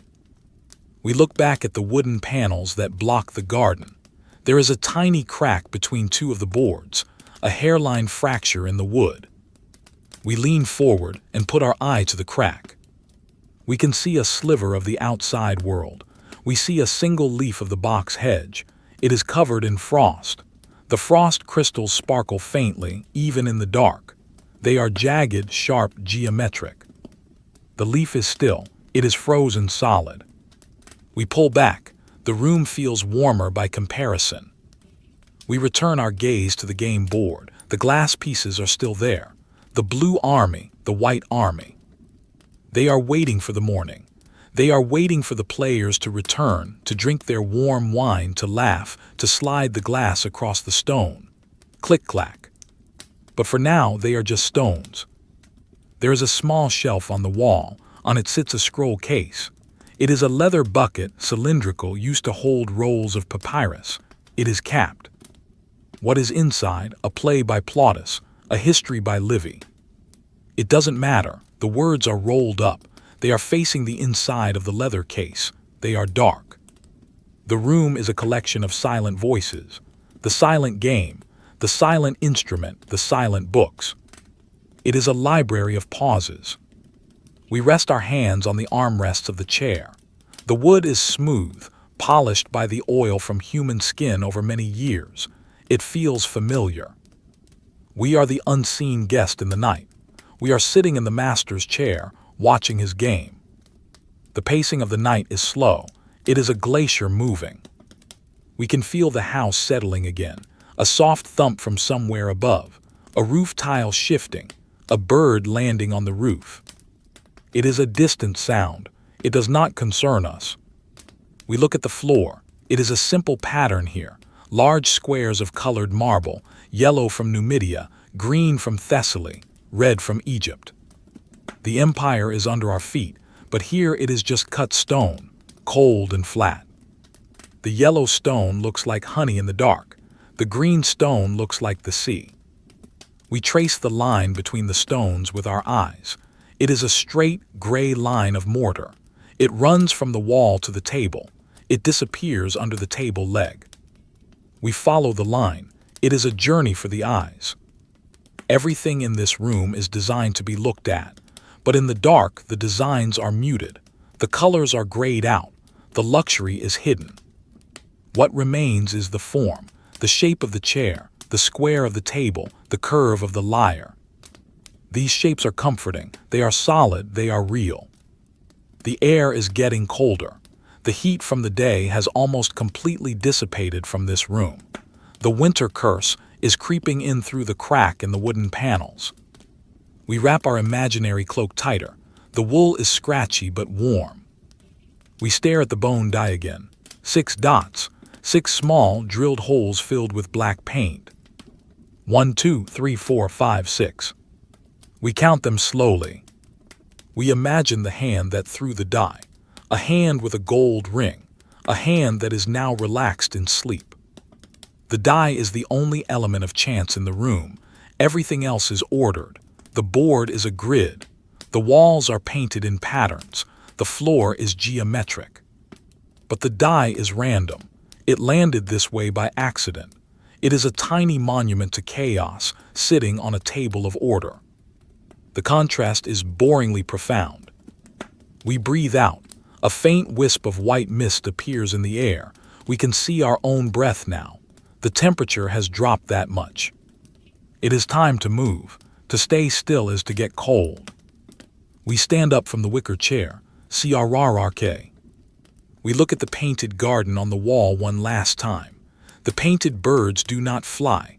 The painted water does not flow. We leave the exedra. We step back onto the mosaic path of the corridor. We are heading towards the stairs. Most Roman houses were single-story, but this villa has a second level. A small upper floor, perhaps for storage, or for the slaves, or for a private retreat. The stairs are narrow. They are made of wood, not stone. We approach them. They rise up into a square hole in the ceiling. It is darker up there. We put our hand on the wooden railing. It is rougher than the furniture downstairs. It is practical. We take the first step, creak. The wood complains. It is dry and old. We take the second step, creak. We are climbing into the attic of the house. The air gets warmer as we go up. Heat rises. The warmth from the lower floors, however faint, has gathered up here.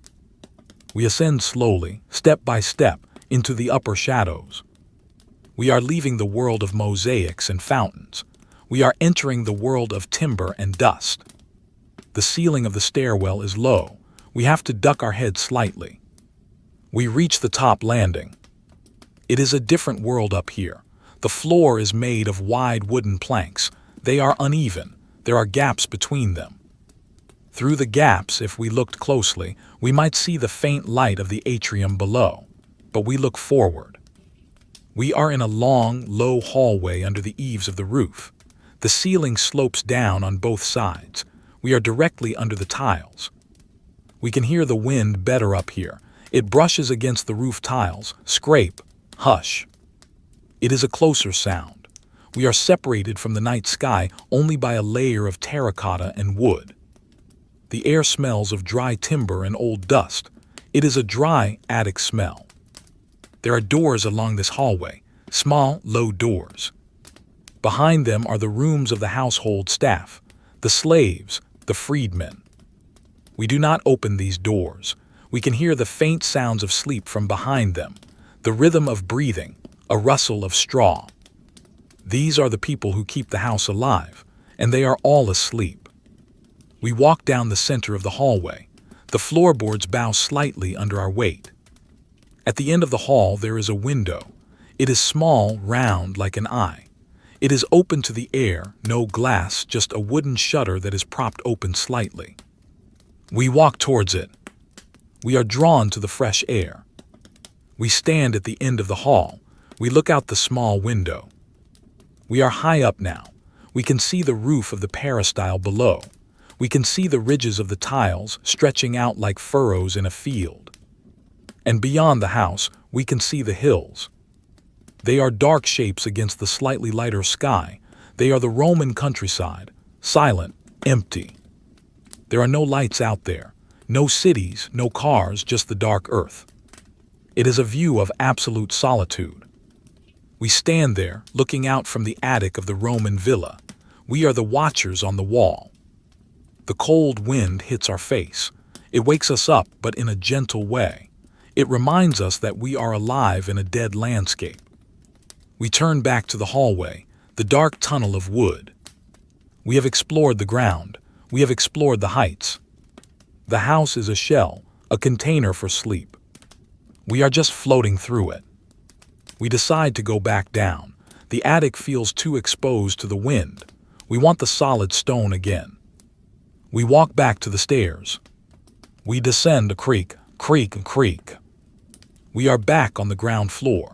The solid mosaic is under our feet again. We feel grounded. We turn left, heading towards a part of the house we haven't seen yet. The Caecilium. No, we saw the household gods. Perhaps the Bibliotheca. We saw the scrolls in the office. We will head towards the private garden room, a small room at the very back of the house, used for daytime resting, the dieta. It is a room for pure leisure, a room with no purpose other than to be there. We walk towards the back of the villa. The darkness seems to be getting thicker as the night deepens. The winter curse is at its peak. The night is at its coldest. But inside, we are still drifting. We are the ghosts of boredom, and we are not finished yet. We have descended from the creaking timber of the attic, returning to the solid, reassuring ground level. The air here feels heavier, more substantial. We are navigating the corridors that lie between the public halls and the private cells of sleep. We are searching for the rooms of industry, the rooms where the days are long and the work is repetitive. We find a door that is slightly ajar. It does not lead to a bedroom or a pantry. It leads to the textronum, the weaving room. In a large Roman household, the production of cloth was a constant, never-ending cycle. It was the rhythm that underpinned the life of the family. The winter curse of the cold could only be fought with one weapon, wool. And this is the armory where that weapon is forged. We step inside. The sensation is immediate. The acoustics of this room are entirely different from the rest of the house. The bathroom echoed, the kitchen hummed, the atrium was airy, but this room is muffled. It is dead silent.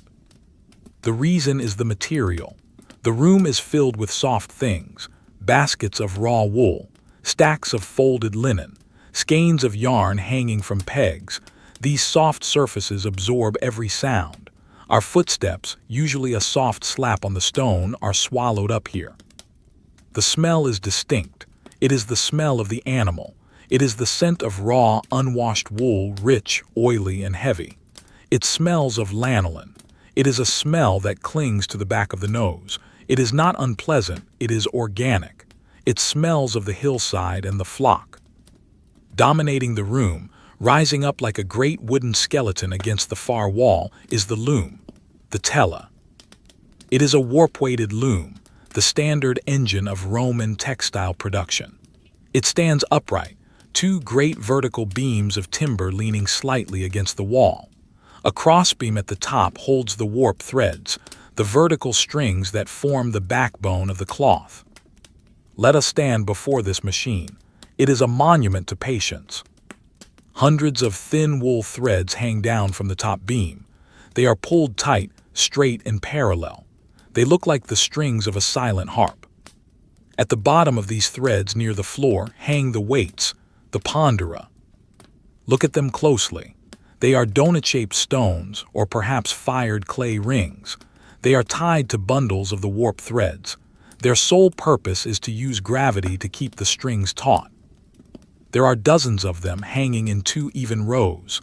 They hover just above the floor. They are heavy. They are still. Imagine the physics here. Each stone is pulling down with a constant, unwavering force. The threads are under tension. The entire machine is held together by the balance of wood and gravity. If you were to touch one of the weights, it would sway. Pendulum, pendulum. But tonight they are motionless. They hang in perfect vertical alignment. On the loom, a piece of fabric is in progress. It is a tunic, perhaps for a servant or a blanket for a child. It is woven from undyed wool, a creamy off-white color. You can see the shed, the space between the threads where the weaver passes the shuttle. A wooden rod separates the threads. It holds them open, a mouth waiting to be fed more yarn. But the mouth is frozen. The shuttle is not flying tonight. The shuttle, the radius, lies on a small bench next to the loom. It is a boat-shaped piece of wood, smooth and polished by thousands of hours of handling. Inside it sits a bobbin of thread. The thread trails out of the shuttle and disappears into the web of the loom. It is a connection, a lifeline. The work is not finished, it is merely paused. We move closer to the fabric itself. We look at the weave. Over, under, the binary code of the ancient world. The regularity is soothing. There is no chaos here. There is only the grid, vertical and horizontal, warp and weft. Run your eyes along the line of the weaving. It is perfectly straight. The weaver was skilled, or perhaps just very practiced. To the side of the loom there are the baskets, calathi. They are woven from willow, shaped like inverted cones. One basket is filled with raw wool that has been carded, combed until the fibers are all running in the same direction. It looks like a cloud. It is fluffy, airy, and white. It sits in the dark basket, a soft mound of potential warmth. Another basket holds the spun yarn, balls of thread wound tightly. They are round and dense. Some are dyed. We see a ball of dull red madder root. We see a ball of yellow weld. We see a ball of brownish black, natural dark sheep's wool. The colors are muted in the darkness. They are just different shades of gray to our eyes right now. On a low stool sits the distaff and the spindle, the cullis and the fuses. The distaff is a rod holding the unspun wool. The spindle is the tool that twists it. The spindle is a beautiful object, a slender wooden stick weighted at the bottom with a whorl, a small disc of bone or stone. The whorl gives it momentum. When the spinner flicks it, it spins like a top, twisting the fibers into strong thread. Tonight the spindle lies on its side. It is inert. The momentum is gone. Think of the motion that usually fills this room. The rhythmic thwack of the beater pushing the thread up, the whir of the spindle, the shuffle of feet. Now there is nothing, just the tension of the loom weights. The room feels timeless. This could be the house of Penelope waiting for Odysseus. It could be the house of a peasant. It could be the house of an emperor. The work is the same. The wool is the same. The winter curse is kept at bay by this room. Every blanket on every bed in this house started here. Every tunic started here. The warmth of the family is manufactured in this quiet, smelly, wool-filled room. There is a small window high up in the wall, a simple square opening. It lets in a draft. The cold air mixes with the smell of the wool. We watch a single fiber of wool sticking out from the basket. The draft catches it. It trembles, just a tiny vibration. It is the only movement in the room. We sit on the weaver's bench. It is a simple wooden plank polished smooth. We look up at the loom again. In the dark, the vertical threads look like a cage, or perhaps like rain frozen in midair. There is a sense of heavy industry here, but it is a silent industry. It is the industry of women mostly, the lanificium. We can imagine the chatter that fills this room during the day, the gossip, the songs, the stories. But the walls do not hold the sound. The wool absorbs it all. The room wipes itself clean of noise every night. It is a forgiving room. We lean back against the wall. The plaster is covered in a hanging tapestry, a finished product of this room. It adds another layer of insulation. The silence presses against our ears. It is like cotton wool. We close our eyes and imagine the process. The shearing of the sheep, the washing of the fleece in the river, the beating, the combing, the spinning, the dyeing, the weaving. It is a long, slow chain of events, and we are sitting in the final link. The labor involved is immense.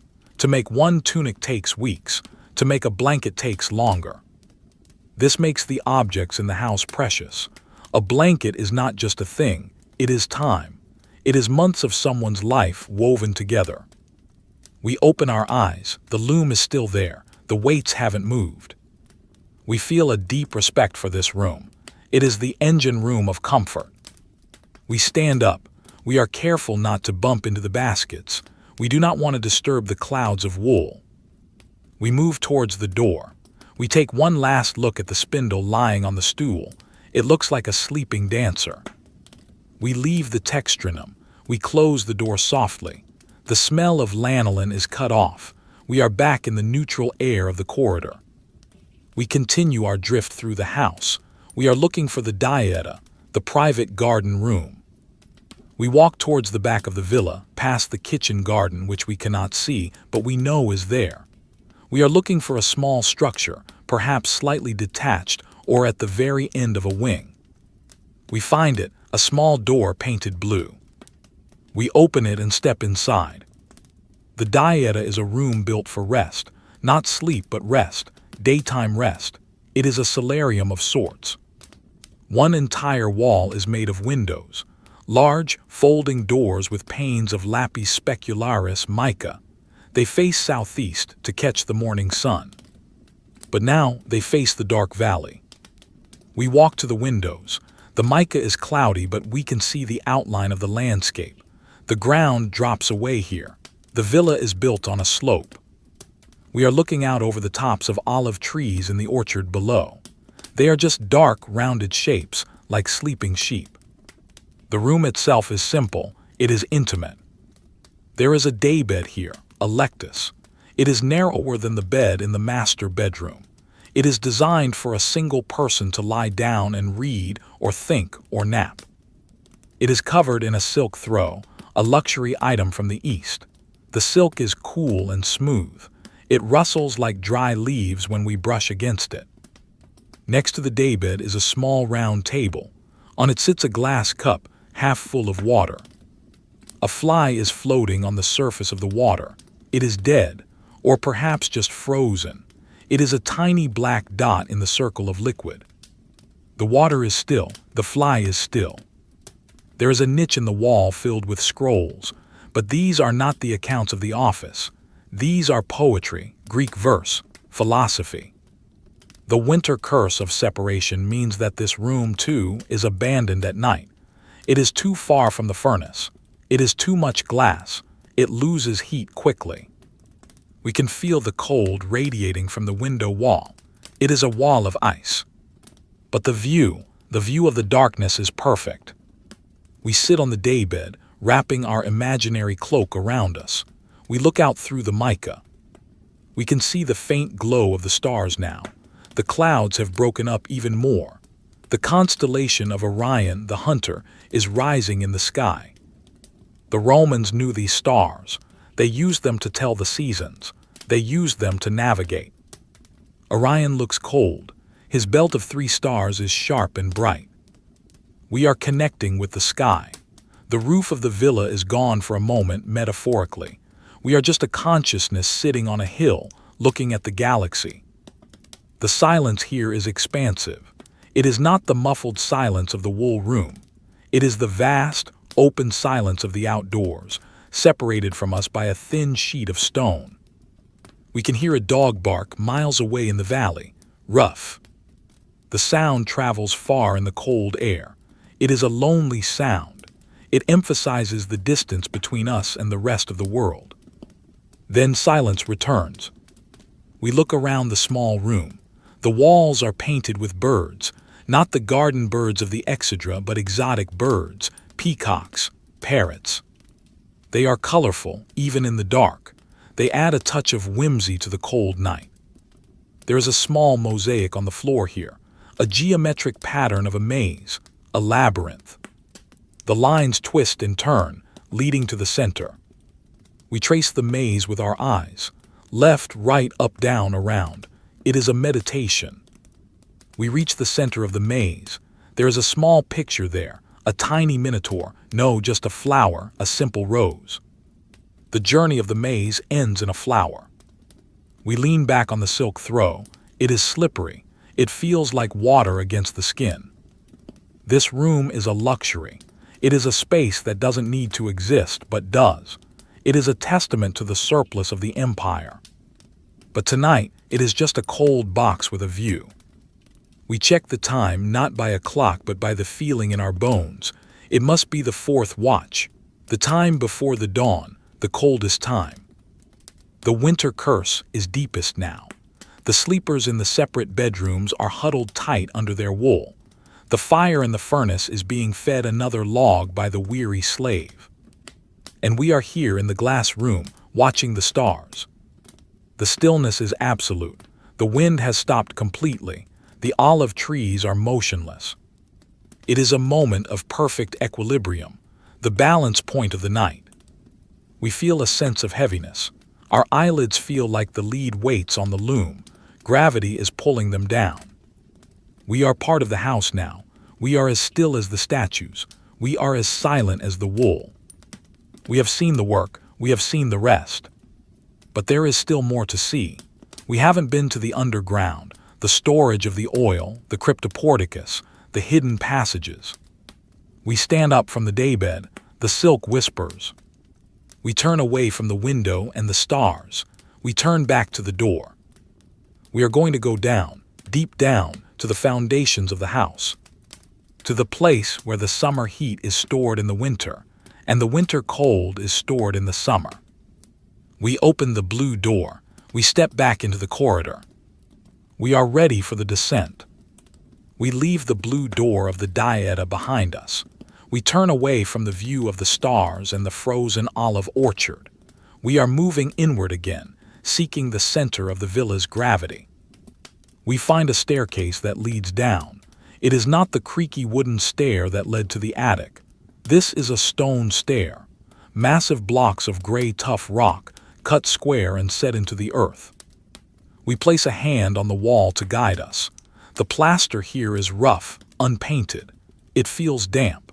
We are leaving the dry air of the living quarters and entering the humid, stable air of the underground. We take the first step down. The stone is uneven, worn into a gentle depression in the center by centuries of sandals carrying wine, oil, and grain. Step, silence, step, silence, step, silence. We count 20 steps. With each step, the air changes. The smell of the winter wind disappears completely. It is replaced by the smell of the earth itself. Wet soil, old mortar, salt. At the bottom of the stairs, we find ourselves in a long, vaulted tunnel. This is the cryptoporticus. It is a hidden corridor, built partially underground to support the terrace of the villa above. It acts as a foundation, but also as a cool storage area and a covered walkway for the hottest summer days. But tonight, it is a cavern of absolute stillness. The tunnel stretches out into the darkness ahead of us. We cannot see the end. The ceiling is a barrel vault, a continuous arch of concrete and brick. It curves over our heads like the inside of a giant ribs cage. Along the upper edge of the wall near the ceiling, there are small, slanted windows. The Romans called them lupata, wolf's mouths. They open to the ground level outside, letting in a tiny amount of light and air. Tonight, the wolf's mouths are just pale gray rectangles high above us. They let in the cold air, which sinks down to the floor, creating a pool of cool, heavy atmosphere. We walk down the center of the cryptoporticus. Clip-clop. Our footsteps echo here. The sound bounces off the hard, curved ceiling, traveling down the tunnel ahead of us, announcing our arrival to the empty space. But the echo dies quickly. The dampness in the air absorbs it. The walls here are weeping. Small droplets of moisture have formed on the bricks. They are the sweat of the earth. We stop to look at the wall. There is a white, fuzzy substance growing on the brickwork. It looks like snow, but it is salt. Efflorescence. The minerals from the ground leaching through the stone. It sparkles faintly in the gloom. It is a slow, geological process happening right before our eyes. The house is reacting to the chemistry of the soil. We continue walking. To our left, there are alcoves built into the wall. In these alcoves, things have been stored and forgotten. In one alcove, there is a pile of roof tiles, tegulae. They are stacked neatly. Terracotta rectangles with flanged edges. They are spares, waiting for a storm that might break a tile on the roof above. They have been waiting for 50 years. In another alcove, there is a broken statue. It is the torso of a man carved in marble. The head is missing. The arms are missing. It is just a chest and draped toga. It was perhaps damaged in transit or fell during an earthquake long ago. Now it rests here in the dark, a retired piece of art. The marble is cold and gray. It looks like it is sleeping. We move deeper into the tunnel. The darkness feels older here. It feels like the air hasn't moved since the time of Augustus. We come to a heavy archway on the right. It leads into a large, square room that branches off the main tunnel. We step inside. This is the cellar, the oil cellar. We saw the amphorae upstairs in the pantry. Those were for daily use. This room is for bulk storage. This is the bank vault of the estate. The floor is packed earth. Buried into the floor up to their necks are the dolia. These are gigantic earthenware jars. They are spherical, huge, capable of holding hundreds of gallons of oil. They are so large that a man could hide inside one, and indeed, in stories, they sometimes did. But here, they are just containers. We walk among them. They look like round islands in a sea of dirt. The rims of the jars are thick and rolled. Lids made of wood or heavy stone cover them. We stand next to one. It is massive. We can feel the volume of liquid it holds just by standing near it. The oil inside is from the autumn harvest. It has settled. The sediment, the amurca, has sunk to the bottom. The pure, golden oil floats on top. It is liquid sunlight, buried in the dark. The room is incredibly quiet. The thick earth walls block out everything. There is no wind here, no bird calls, no creaking timbers.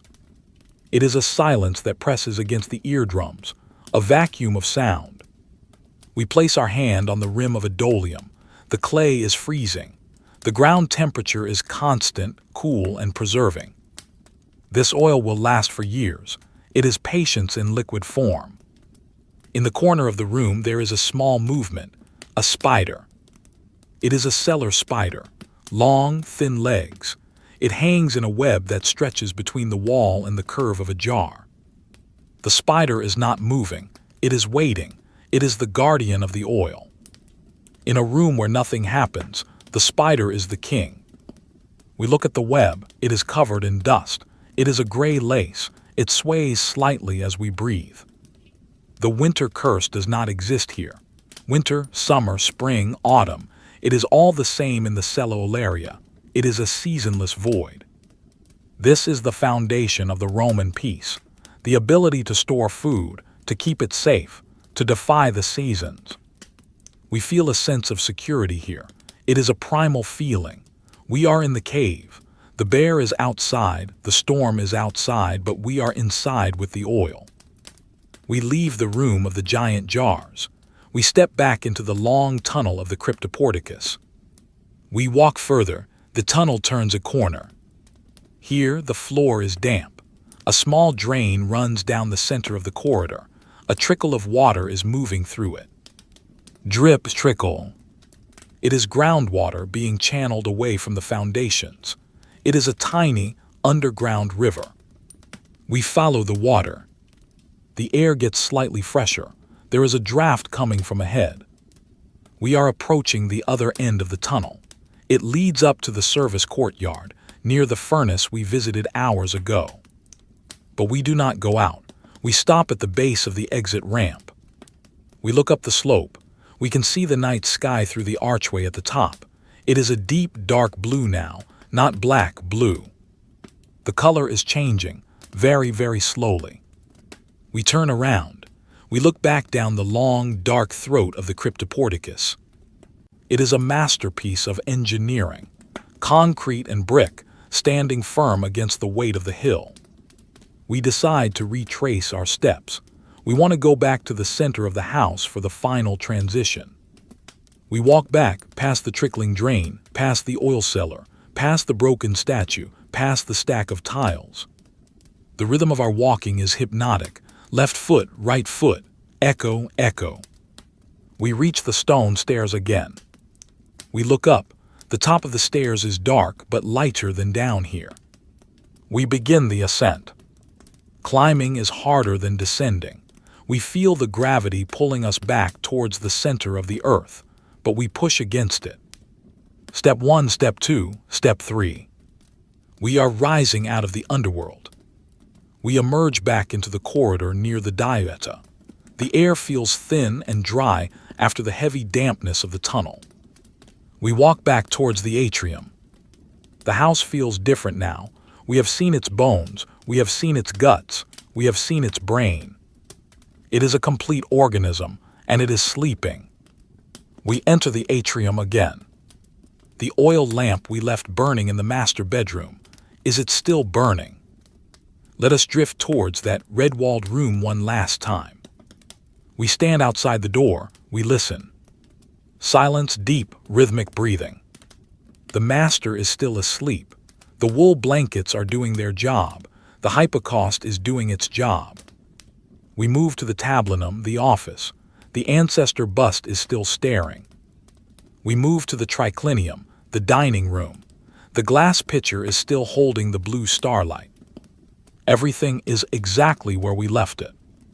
But something has changed, the quality of the darkness. We walk to the center of the atrium, by the impluvium pool. We look up at the opening in the roof, the compluvium. The sky above is no longer the hard, flat black of midnight. It is softened. It is the color of charcoal, the color of iron. The stars are fading. They are pulling back, retreating into the depth of the sky. The winter curse is breaking. The night is ending. We sit on the rim of the pool. The marble is still cold, but we are used to it now. We watch the water. In the dark water, we see the reflection of the sky. It is lightening. We are in the gray hour, the hour between the wolf and the dog, inter lupum et canem. The silence of the house changes texture. It is no longer the heavy silence of deep sleep. It is the fragile silence of impending waking. Somewhere a rooster crows. It is a harsh, jagged sound, ererura. It comes from the farm buildings, far down the hill. The sound cuts through the air, but the house does not wake up yet. It ignores the first call. It rolls over. We wait. The light changes again. It becomes a bruised purple. We can see the columns of the atrium more clearly now. We can see the color of the plaster. We can see the dust motes beginning to swirl. The long night is over. The boring history of the darkness has been written. But we have one final observation to make. We need to see the sun return to the stone. We stand up. We are going to move to the front of the house, to the eastern door. We walk past the stone dog again, cave canem. We stand by the heavy bronze doors. We can hear the city beginning to stir. A cartwheel on cobblestones, a distant shout. The world is coming back online. But for us, inside the villa, it is still the sanctuary of the pause. We feel the weight of the last 8 hours, the weight of the stone, the weight of the wool, the weight of the oil. We have carried the burden of observation while the empire slept. We drift back to the peristyllium garden, the frozen garden. We want to see the frost in the light. We walk along the colonnade. The white columns are turning pale gray. We look at the box hedges. The frost is thick. It covers every leaf with a coat of white crystals. As the light increases, the garden begins to glow. It is a silver garden, a garden made of metal and ice. The dolphin statue is still dry, but it looks less lonely now. It looks like it is waiting for the sun to warm its stone back. We lean against a column. We are tired, the slow pacing, the heavy atmosphere, the silence. It is a sedative. We have explored every corner of the Roman night. We have seen the separation of the sleepers. We have seen the unity of the house. The reason for the separate rooms, the heat, the peace, the quiet is fully understood now. It wasn't a curse. It was a blessing. It was the only way to find true rest in a world of stone and cold. We watch the sky above the roof turn from purple to a pale, watery blue. The first hint of gold touches the very top of the cypress tree. The day has begun. But we are not quite finished. We need to close the circle. We need to see the house wake up. We wait for the first sound of the household. It will be a small sound, the strike of a flint, the opening of a shutter, the scuff of a sandal. We wait. The air is still freezing. The morning is the coldest time. But we know the furnace is working. We know the logs are burning. We know the heat is rising. The house is a machine that survives the night. And we have survived with it. We look at our hands. They are imaginary, but they feel heavy. We are ready to rest. The sun has finally crested the ridge of the distant hills. It is not a sudden explosion of light, but a gradual, inevitable reclaiming of the world. The gray of the pre-dawn sky shifts to a pale, cold lemon yellow. The light strikes the terracotta tiles of the villa's roof first. The frost that had formed there during the long night begins to glisten. It does not melt yet. The air is still too cold. It merely sparkles, turning the roof into a field of diamonds. We are standing in the peristylium, the garden courtyard. The light creeps down the white columns inch by inch. It touches the capital of the column, illuminating the carved acanthus leaves. It slides down the shaft, revealing the texture of the plaster. It reaches the base. The shadows in the garden are long and sharp. They stretch across the frozen grass, pointing towards the west, retreating from the sun. The silence is broken. It is a small sound, the sound of a wooden latch lifting, clack. It comes from the far side of the house, from the service quarters. The day has officially begun. We move towards the sound. We drift back into the corridors. The air inside the house is still still, but it feels different now. The heavy, pressurized feeling of the deep night has lifted. The air feels thinner, lighter, ready to move. We reach the kitchen, the culina. The old slave we saw earlier is no longer sitting. He is standing by the hearth. The embers, which he guarded so carefully through the dark hours, are now being fed. He places small twigs of dry pine onto the red coals. Crackle pop. The pine catches fire instantly. Yellow flames leap up. The light in the room changes from a dull red glow to a bright, flickering orange. The shadows on the walls begin to dance faster. He adds larger sticks, then a log. The fire is roaring now. It is a working fire. He places a tripod over the flames.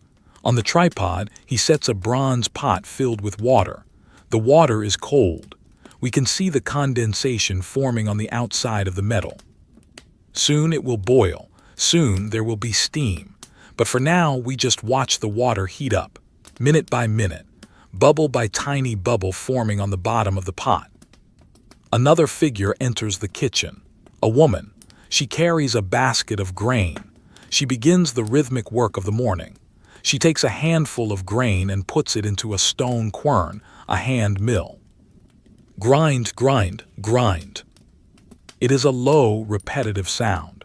Stone rubbing against stone. It is the sound of civilization. It is the sound of breakfast being made. She does not speak. The morning is too young for words. There is only the work. We leave the kitchen. We follow the heat. We move back to the atrium. The shutters on the high windows are being opened by a slave with a long pole. Bangs, bang. The wood hits the stone. Shafts of sunlight pierce the dusty air of the hall. They fall onto the impluvium pool. The black water turns to a translucent gray. We can see the bottom of the pool now.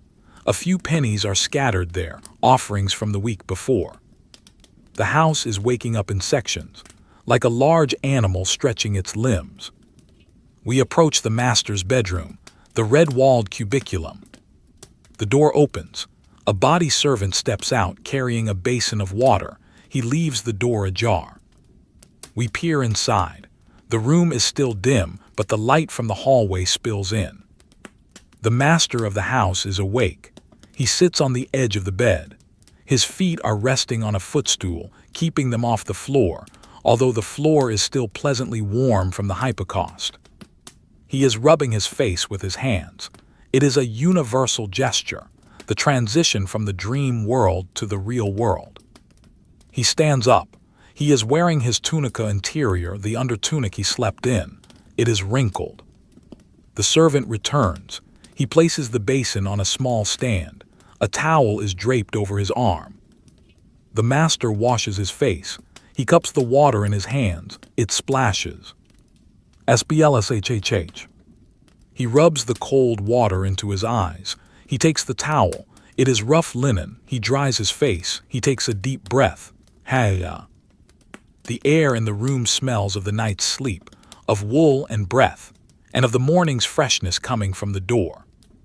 Now begins the dressing. It is a slow process. There are no zippers, no buttons, no elastic. Everything must be tied, pinned, or draped. The servant holds out a fresh tunic. It is white with a narrow purple stripe, the mark of his rank. The master pulls it over his head. He adjusts the shoulders. Then the belt, a leather strap. He ties it around his waist. He pulls the fabric up to blouse it over the belt. He adjusts the folds until they hang perfectly. Then the shoes, calci, leather boots that lace up the ankle. The servant kneels to tie them. He threads the leather laces through the holes. Over, under, pull. Over, under, pull. The master stands still. He looks at the wall. He is thinking of the day ahead, the clients he must see, the letters he must write, the accounts he must check. But we do not care about those things. We only care about the tying of the shoe, the friction of the leather, the knot. Finally, the toga, the heavy woolen toga. It is a massive piece of semicircular cloth. It is winter, so this toga is thick. It is heavy. It requires help to put on. The servant drapes one end over the master's left shoulder. He pulls the rest around the back, under the right arm, across the chest, and over the left shoulder again. It is an elaborate wrapping. It restricts movement. It is not comfortable, but it is warm. It is a cocoon of wool. The master adjusts the folds, the sinus the pouch created by the fold, the umbo the knot.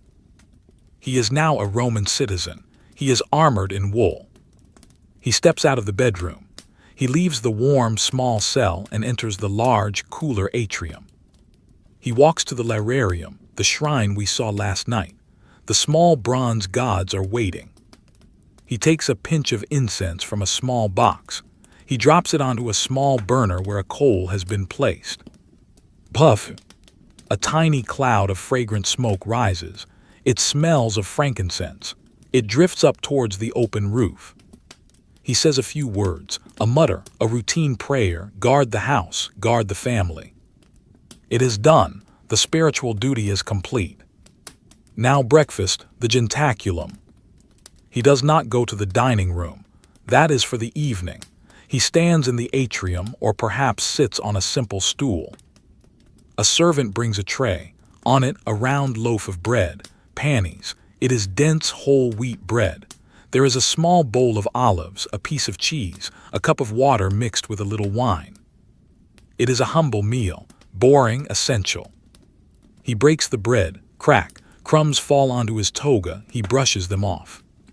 He eats slowly. He chews the bread, it is dry. He takes a sip of the watered wine. There is no conversation. His wife has emerged from her separate room. She is supervising the servants in the other wing. They will meet later. For now, the morning is solitary. The winter curse of separation gradually dissolves as the sun climbs higher.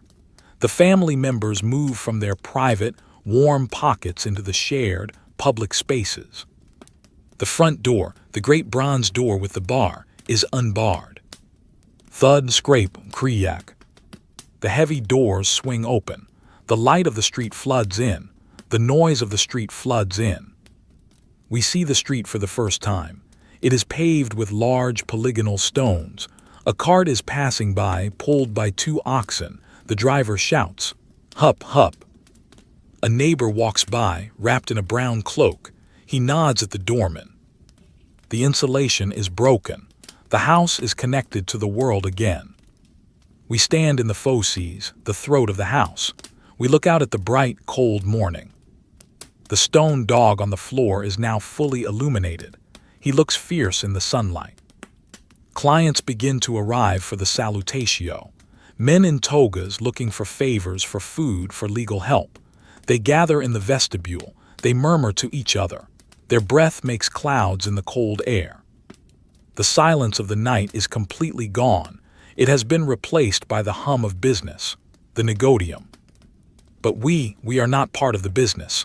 We belong to the night. We retreat. We back away from the door. We back away from the atrium. We glide back towards the peristylium, the garden. The sun has reached the fountain now. The stone dolphin is warm. The frost on the grass is melting. Tiny droplets of water hang from the tips of the grass blades. They fall. Drip. The earth is drinking the winter water. We move to the exedra, the room with the game board. The wooden panels have been folded back. The room is open to the garden. The glass pieces on the board sparkle in the daylight. The blue and white counters look like jewels now. The game is waiting to be resumed. The life of the house is picking up exactly where it left off. We move to the library. The scrolls are being dusted. We move to the weaving room. The loom is clacking. Clack thwack, clack thwack. The weaver is singing a low song. The house is a machine that has restarted. But we are tired.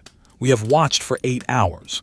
We have seen the darkness turn to gray and the gray turn to gold. We drift back to the most private place, the dieta, the room with the view. The blue door is closed. We slip inside. The room is filled with morning light. It streams through the mica windows. It is a soft, diffused light. It warms the air in the room. We lie down on the daybed. The silk throw is warm now, heated by the sun. We look out the window. The olive trees are no longer dark shapes. They are silver-green trees waving slightly in the morning breeze. The hills are brown and green. The sky is a brilliant, hard blue. The world is loud and bright and busy. But in here it is still quiet. We close our eyes. The sun feels heavy on our eyelids. It is a warm weight. The winter curse is over for today. The royals have left their separate rooms. The strategy of the night has succeeded. Everyone is rested. Everyone is warm. And you have survived the history. You have walked through the Roman night. You have touched the cold stone and the warm wool.